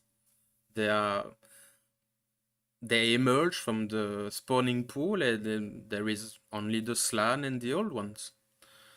So, are they really willing to do it, or just, like Necron, like programmed? If they never know if there's an alternative, how can they be sure they've chosen what they are, what they have chosen? Yes, but I remember that there was 2 episodes of some kind of not civil war, but disgruntlement in the skink population. The first one was with the prophecy of Sotek, with Tenehawin and the plaque, etc. And the second one was 2 skink priests had different interpretation about a Slan saying in his meditation state and everything.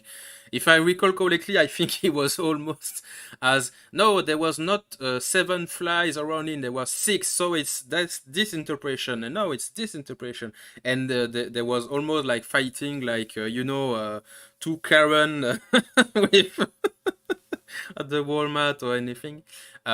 So if this can happen, there is some kind of free will, I guess. At the very least, a degree of freedom of interpretation, but it could also just be viewed as a computer program getting 2 Yes. divergent responses. Like, is A correct? Is B correct? I think you should do more video on the lizardmen. Maybe. Maybe I will. Yeah, I was very, very pleased with the skink one you did with the frog poop mention. I didn't even know that myself, and I'm quite, how do you say that? Exotic animal enthusiast. So I plan, for example, I plan to have a tarantula soon, because I have one of my character in my book is a giant spider, you can say, and I did many hours of research on spiders. Their anatomy, biology, how do they sense prey, how the silk web function, etc. And it grew on me, and they are fascinating creatures. Did you know, for example, that they can't, their blood can't coagulate? So if there is, I did not know that. Sorry? I did not know that. Yeah. So if they bleed to death. Well, that kind of sucks. Yes, it's hemolymph, I think the correct word. So there is no plaquette, nothing to seal the wound, nothing like that. And almost all of the organs, like the heart, the lungs, everything is in the abdomen, the big butt part. Yeah, it's a fascinating creature, the spiders. Anyway, sideways, like your videos. What was the next question? Oh yes, but you mentioned that. So you gave a hint, but does your love for Warhammer and all the shit show that you experience with Game Workshop, with CA, like the World of Tanks drama that dropped your sponsorship, etc. Did it started to stain your love for the franchise?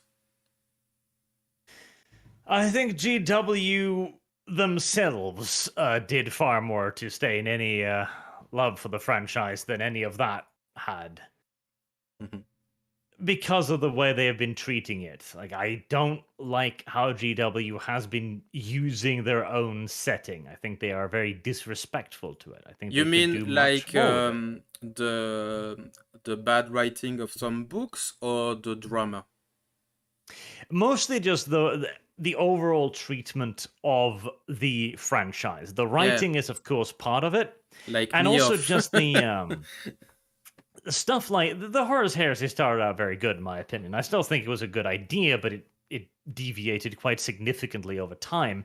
But things like just constantly squeezing the customers more and more and more relentlessly so, higher prices, Mm. higher inflation all the time, never backing down, never doing anything for the consumer. Oh, they're more than willing to virtue signal about how the Imperium is evil, and the Imperium isn't what we want. By the way, we're increasing the prices on your favorite Imperial figures and releasing another massive luxurious box set. Like, yeah, but It's like Apple. You have to buy everything again. yes. It's like, I wish they would spend less time worrying about the politics of a plastic toy corporation and a bit more on making their hobby actually for everyone without having to sell your grandmother's jewelry. And the favorite dogs also. Because I That as don't well. think the jewelry will be enough. With the price Not of be enough some to model. satisfy GW. You know, I don't know if you use euros in Norway. No, No, we okay. have avoided that plague for the Okay. moment. I knew the box set, like you know, the old box set, like 16 Dwarven Warrior, classic basic Dwarven Warrior. It was like 20 euros. Hmm. The good old days. And there was the ah fidelity card. I think it's like that in English. If you buy stuff with like your 10th or 20th purchase, you have some reduction. So if you buy like 10 bucks of this Dwarven Warrior, you can buy two more for free. So the price were better, way better. Yes. No, prices were. Even back in the day, it was already getting Yes. silly, but it is nothing compared to what it is now.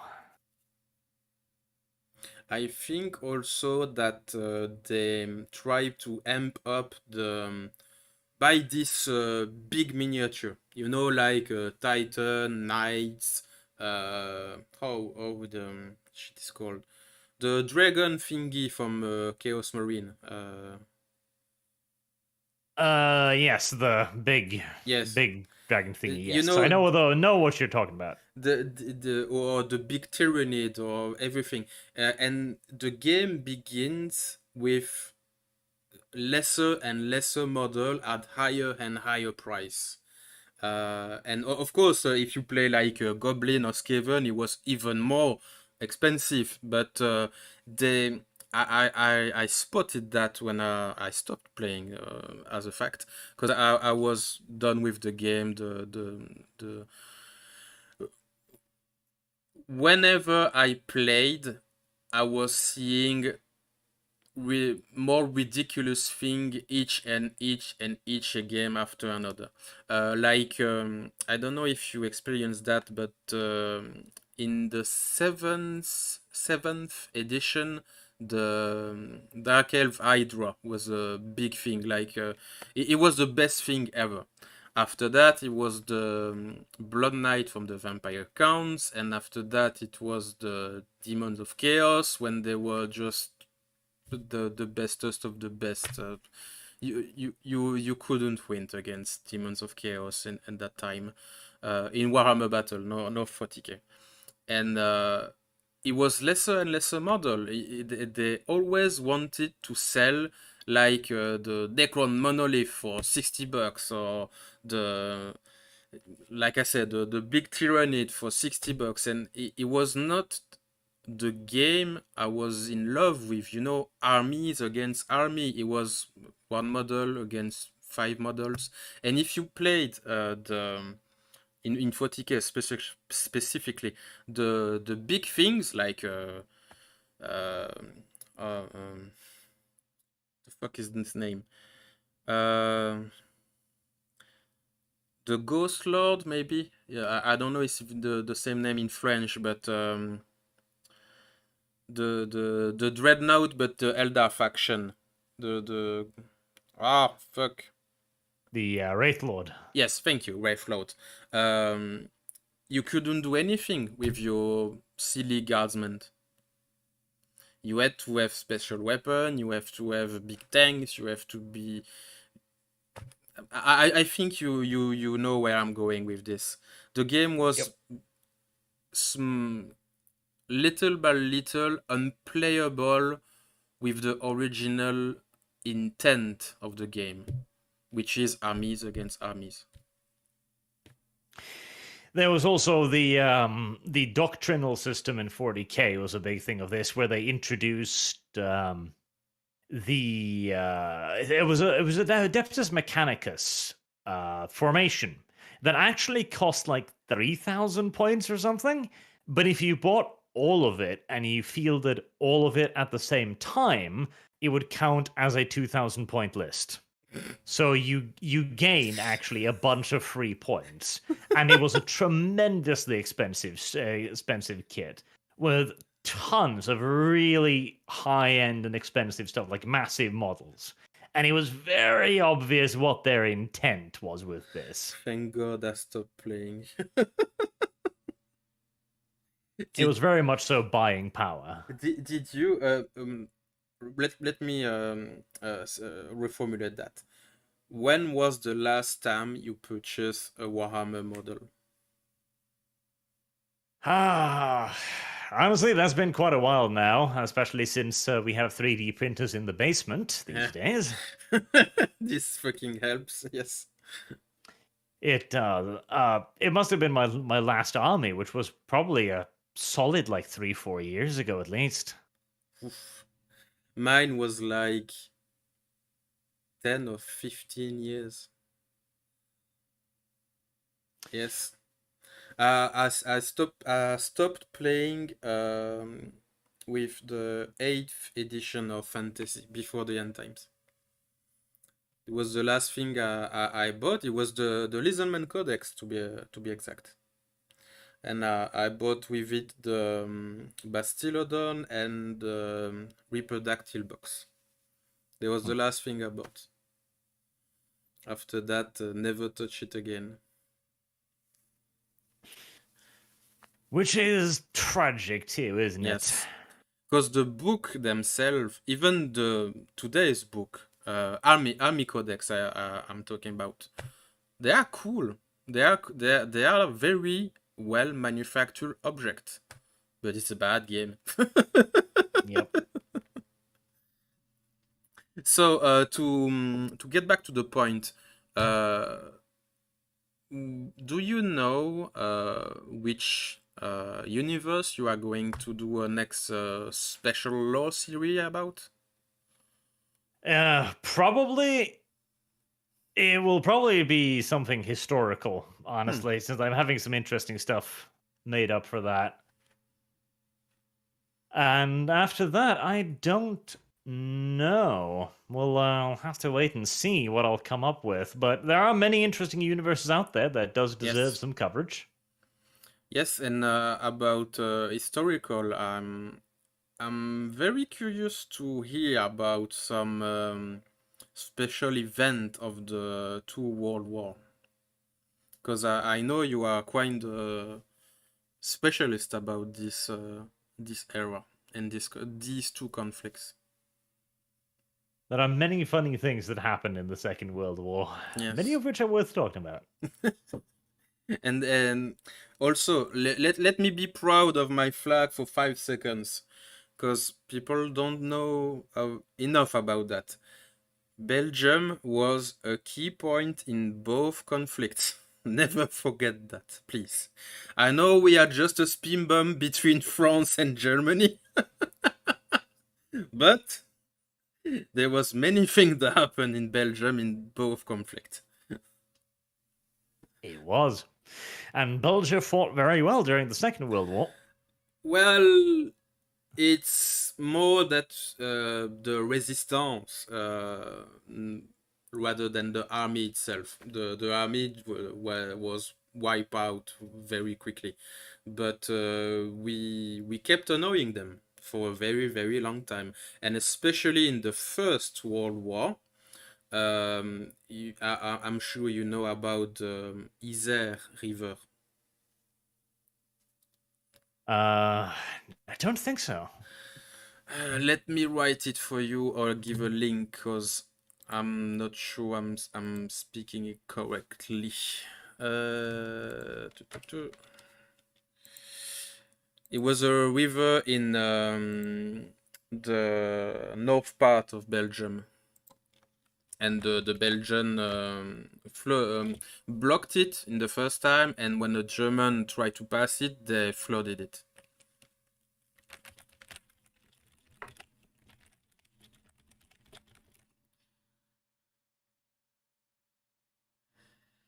Yes.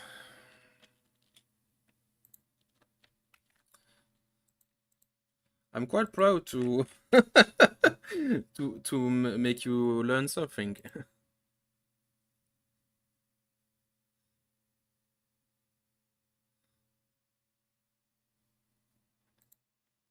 You got it?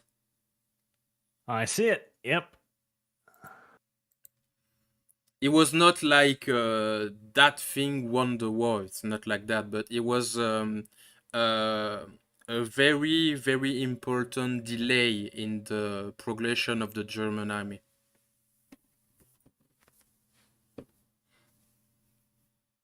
Oh, certainly interesting, yeah. That's cool. So that was my proud Belgian moment. But I know that Belgium is it's a non-country. I know it. The creation of the country itself, it's almost a joke.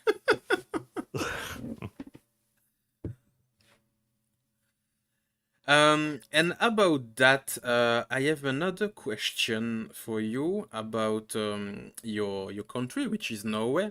So many crazy things happen in the UK and the US, which is far from both our places. And in Belgium and in France, because we have not intimate relationship with France, but most of the things that happen in France happens in Belgium too. Uh, and the crazies are there, but we can spot them from afar. Is it also the case in Norway and other Scandinavian nations?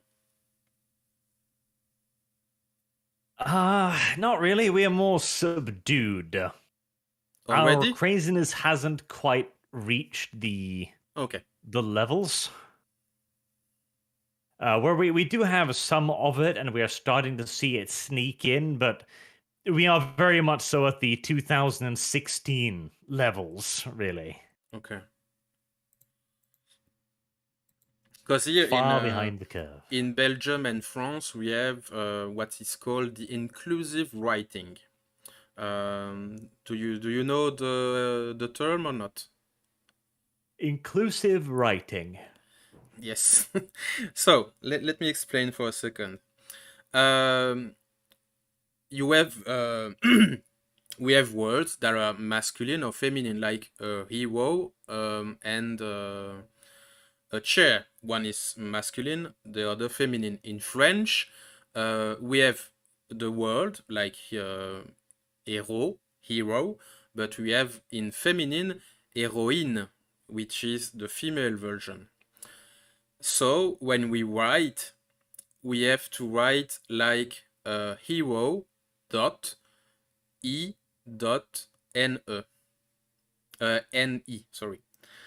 We have to dissect the word with points and masculine, feminine, non-gender, etc., etc. It's a mess. It's a mess.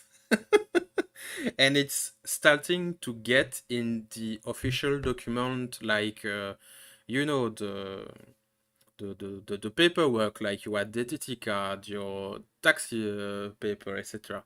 It's a chore.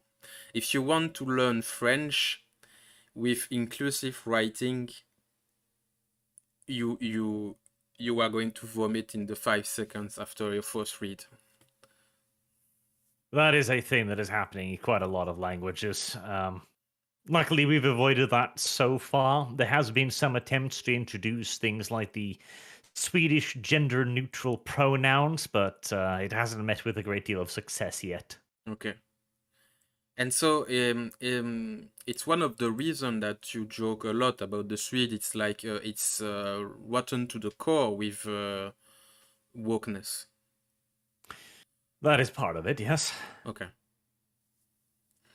Because I don't know if in Norway it's like resisting it, or it just didn't get it yet, or I don't know much about the Scandinavian nation.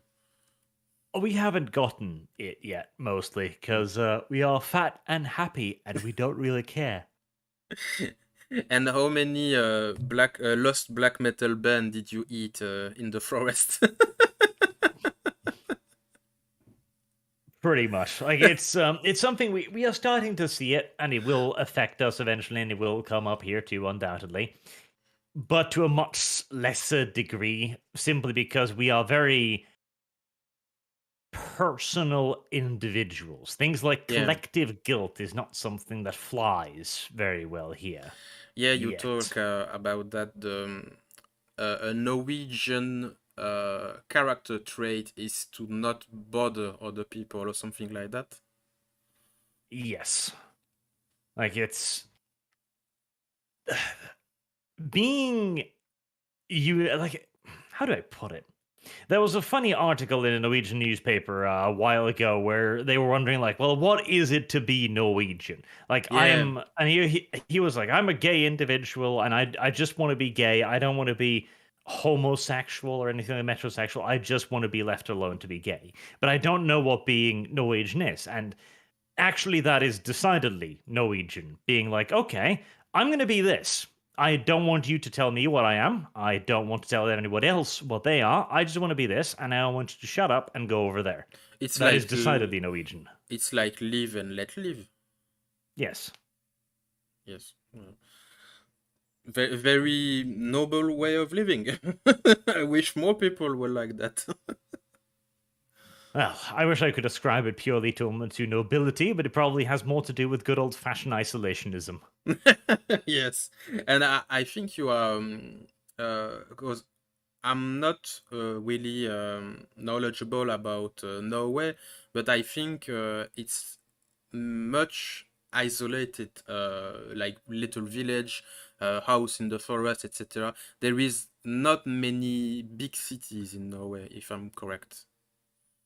We're 5 million people scattered across a country twice the size of Britain, so yes. Yeah, okay. Yes. There are more Belgian than Norwegian. I'm impressed. And we are so small country. Yep. Yeah, I would never have guessed it. And just one moment, I'm thinking. When you say that you are isolated, you are like in the forest, depending on the wood cutting, etc., or you are very deep in the technology? No, we were isolated by personality choice. Okay, okay, okay. It's more the way we live, the way we've always been raised to live. Like we don't care about others' things. Like we have all pretty much agreed that we get to do our own thing and nobody gets to bother us with it. And it's how we've been raised. It's the fundament of our society. Which is also one of the reasons why we have been fairly resistant to other people forcing it on us, even though, unfortunately, we have had a lot of laws snuck in without any debate Hmm. on this, where it's possible to get punished, for example, for misgendering people as a hate crime. We have hate crime laws, which is decidedly Seriously. un-Norwegian. But again, like there was no debate because nobody cared. Nobody made a big deal about it, and so it just appeared in our legislation. And it's only in Norway, or is it also in Sweden, Denmark, Oh, Finland? Sweden has had it for ages. Okay. We're fetching a lot of this garbage from them. Because I learned this a few years ago, but Finland is not Scandinavian, and I didn't know about that.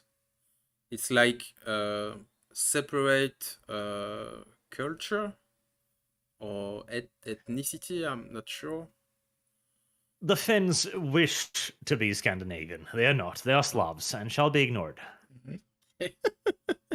Can you explain a little bit about this band that you have with other neighbor nation? It's all a joke, I'm sure, but can you contextualize it for people who are not familiar with this? Well, it's very simple.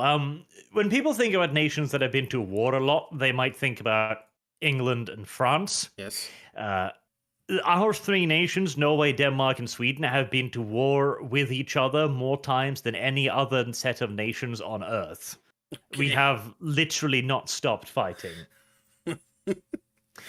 And It's like this the has also Orcs. bred an incredibly close relationship in many ways. Like we've always been here, we've always been next to each other.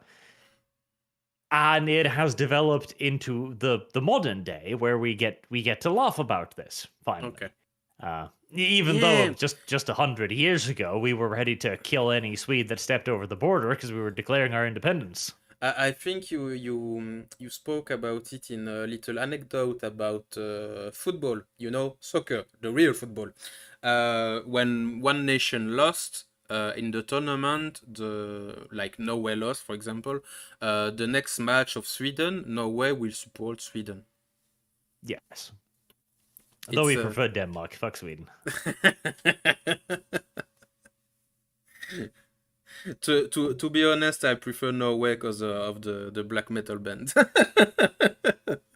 And I would like to visit one day for it's such a beautiful country, Norway, really. It reminds me a lot about Switzerland, which is also very, very beautiful. It is. It's a very nice country. I have another question about Warhammer, and I think it's the last one. So be prepared. I will let you live. Live and leave. Good. Did you ever think about the reason why Warhammer had such an appeal on you, and I might add, on so many people? Because there are so many licenses, like Lord of the Rings, Starship Troopers, BattleTech, the Real World History, there are manga and anime. There is many things that you love and talk, and some that are very sadly forgotten, like Elric of Melnibone. But Warhammer is always there. It sticks so much. In your opinion, why? Combination of luck and coverage, really. Their decision to bet heavily on lots of storefronts helped them out tremendously because it gave them a lot of coverage. There was a lot of word of mouth, like it became more popular more quickly, and they also had simply the best models and miniatures. They've always had really good ones, leagues ahead of the competition. Mm. When you then add to that an expansive and interesting universe with, again, tons of books, tons of source materials, and extensive lore, there's a little bit for everyone. Like they were very good at like hitting out in multiple ways early on. You know, catering to people who liked painting, catering to people who liked playing, catering to Okay. people who liked reading about the stories. It's like one stone, 2,000 birds. Yes. Whereas stuff like Lord of the Rings, it's just the books. Nothing else existed. Elric, just the books. Nothing else existed. Like they were able to canvas a larger market and with higher quality products too at the time. I don't know if you've seen the really old like first edition D&D pewter miniatures. Yes, maybe not the first, maybe the second, but yes, the old model, even the first model of Rogue Trader was prehistoric. Yes. And the Games Workshop stuff was simply just better than most of it. Like it was good. They came up at a very early point to make very quality and high detailed miniatures. Far more ambitious than what many people were making at the time. And that also gave them a great deal of traction. Because you think in the end it's all marketing. I think a lot of it was marketing. Because there are many universes out there that are super cool in their own respect, Mhm. but that didn't cover and canvas the same amount of ground as Warhammer did. Because Warhammer 2 is it's really a pretty standard fantasy setting. Most of it was built heavily of Lord of the Rings. Well, Um, it's a robbery, like we mentioned Elric, that is unfortunately forgotten by most people today. The Chaos Star, it's just yep. uh, it's the same. Yes, it's one of the ironies as well. The GW is one of the most litigious companies in hobby history when they have stolen so very very much from everyone else.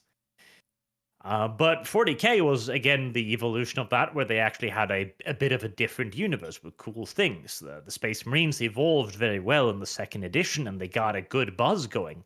If it had been just Warhammer, I don't think it would ever have been as popular simply because it was kind of samey. It's also just because it had the luck of being the first one for many people, because again, it was such a big thing. Most people's first experience with tabletop will usually be D&D or Warhammer. Yes, and there is a difference between D&D and Warhammer.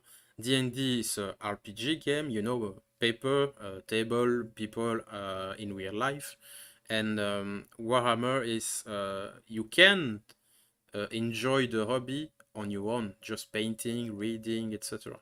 D&D, it's you have to play, plan ahead of time, having friends, have dungeon master, etc., etc. At the times, now you have Roll20 and this nice software you pay a hefty price for nothing. Yep. It's like I think what you are saying. It's like Magic the Gathering. It was a combination of luck and good timing and nice marketing. All success essentially boils down to those Yeah. three factors. Fun fact, if you didn't know, Magic the Gathering was originally just to pass time between D&D session. And now, just watch what this behemoth it is. Yep. There you go. I have a last question before we can just check with the chat, but I think we didn't. Your name didn't make a lot of people come. I'm disappointed. Well, that's unfortunate. Yes. Well, it's okay. I'm really enjoying the conversation, really. Um, but yes, I don't want to take too much of your time. Um, and this question is about the whole entertainment industry, because as I said, to me, you are one of the very few voice uh, fighting the mediocrity and the almost spit in the face of the consumer of entertainment industry. You pinpoint their flaws, you explain their methods, you explain basically how to fight it as consumer with less and less power with the time and the technology.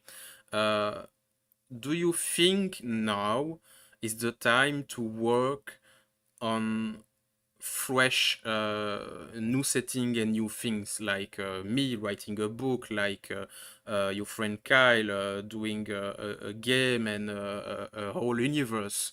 Because in my case, just to speak a little bit about myself, um, many of the classical routes to be published are closed, because book publisher, they, even the small one, they don't want to risk anything with, you know, a dark setting. If it's not a lesbian romance or young adult Hunger Games copycat, they don't want it. So do you think, even with the whole entertainment industry crashing, it may be time to work on things? I think if you're going to create something today, you have to do so under the assumption that you're gonna have to do all the work yourself. Yes, And if I you're can up confirm. to that task, then absolutely. Like there is a dearth of new stuff out there. And there is absolutely some opportunities to make good new stuff. But Mhm. it is going to be difficult because you are going to be competing with a lot of established entities and a lot of entities that are far more willing to abuse their power than in the good old days. Like Sure. if you look at the stuff that Disney, for example, got away with, essentially straight up just Yes. copying fairy tales, for example. The most outrageous one for me was the Lion King, which is I don't know the word in English, but it's King Leo, the Japanese story. I don't know if you Yep. know it. And that is one of the hurdles. Like you do not have the advantages of these companies, and many of these companies are very, very scrupulous when it comes to trying to stomp out competition.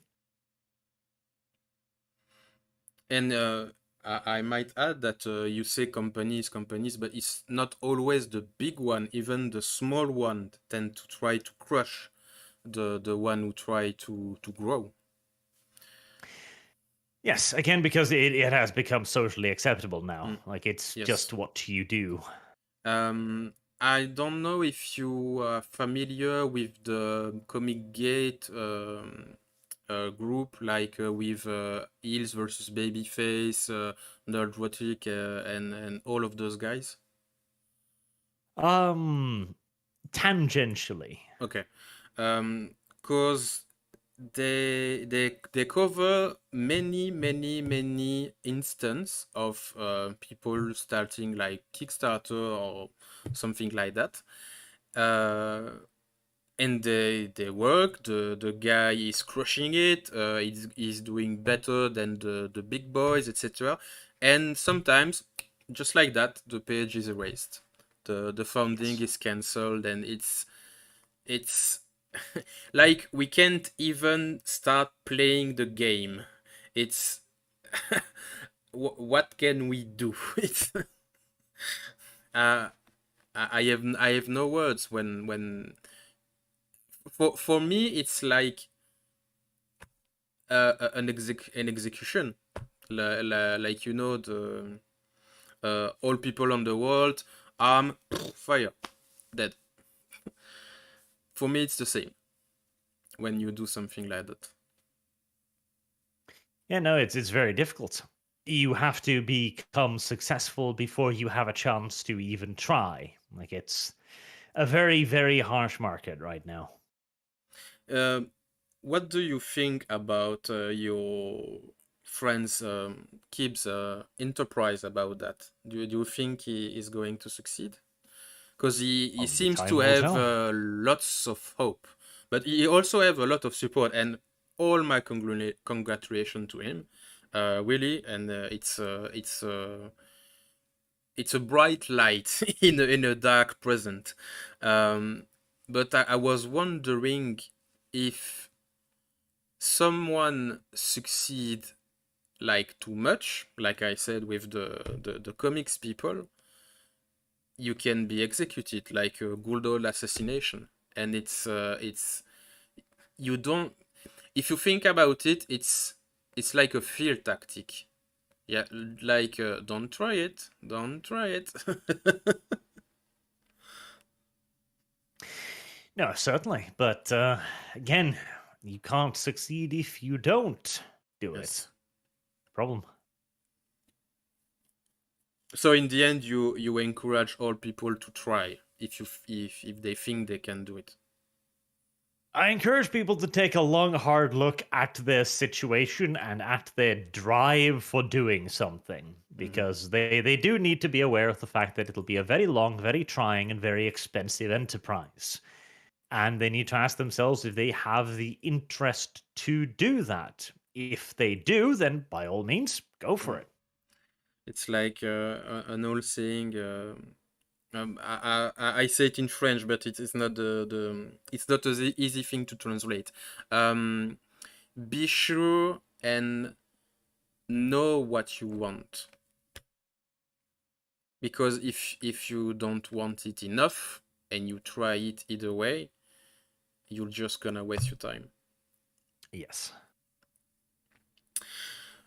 Well, this is the last question. It's a funny one, so just relax and imagine for an instant that a genie, I'm not sure how to speak it in English, um, grant you a wish. What that wish would be? And everything is possible, like rewind time, money, resurrect the dead, everything, break the law of physics. If you had one wish, what would it be? Hmm. Well, boring though it might be, I think it'd just have to be good old fashioned fuck off money. Because then I could buy Games Workshop and then just do stupid things with it for a while. Yeah, it would be money for me too. It It's might be boring, but it is effective. yes. It's like the joke of Dave Chappelle. I don't have the shut up money. I have the quiet money. Yes, But a few billion in the bank, you can shut up a lot of people.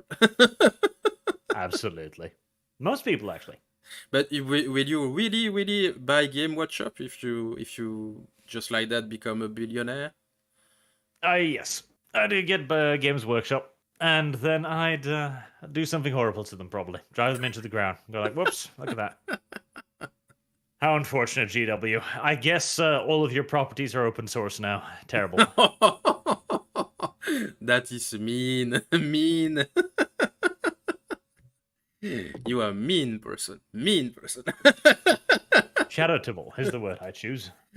Or petty, also also work. But will you at least liberate the animator that Game Workshop bought, like Astartes, Death of Hope, etc.? I am wondering if there aren't a lot of people regretting signing seemingly positive contracts. So we'll see about that. Yeah, I A think certain degree of regret will be required. it's as we talked about with Legend of Total War. They were just obligated to sign something they didn't want to. I think that's my theory. Because the last, I'm sure you watch it. the last Horus Heresy video trailer. It reminds me a lot of both of these animation, Death of Hope and Astartes. It's clear where they put the actual money, and Yes. it's not into the subscription service that people are paying for. And the worst is, this trailer is magnificent. Really, it's awesome. But it probably took them months and months and months to make, too. Yes. And the product that will follow will be shit. Probably. It's like Blizzard. Blizzard also have wonderful CGI, wonderful cinematic, but the game is bad. So they should just do movies. Just do movies. Well, if the chat have a question, it's the time. I think I can squeeze 1 or 2 more minutes for you. But yes, really, it was an awesome moment with you, Arch. It's a pleasure. I will cherish this memory for very, very, very long, and I hope you had a good time with me, and I was not too much boring for you. No, I think this was a fun time.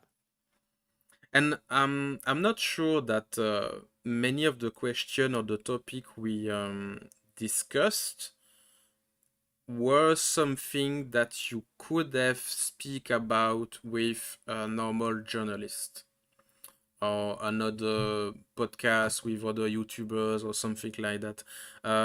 It's not to goat myself on anything, but I try to speak to the person about his experience, really, not just to entertain some people or something like that. I try to have a mood or setting like we just together at the bar drinking a beer and talking about our wives or something like that. You know, a really chill ambience. Yes. And I think it's something that it's not really present in the YouTube base environment today. Gotta be careful what you cover, lest you inquire the wrath of certain powers. And Mighty Susan.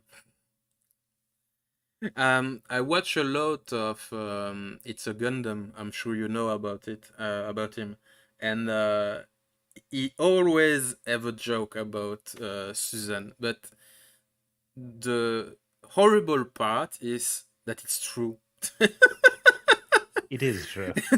Every single opportunity to strike him down will be taken.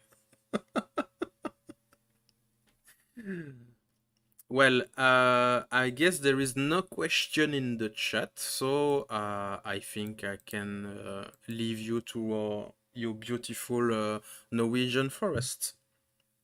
Well, thank you very much.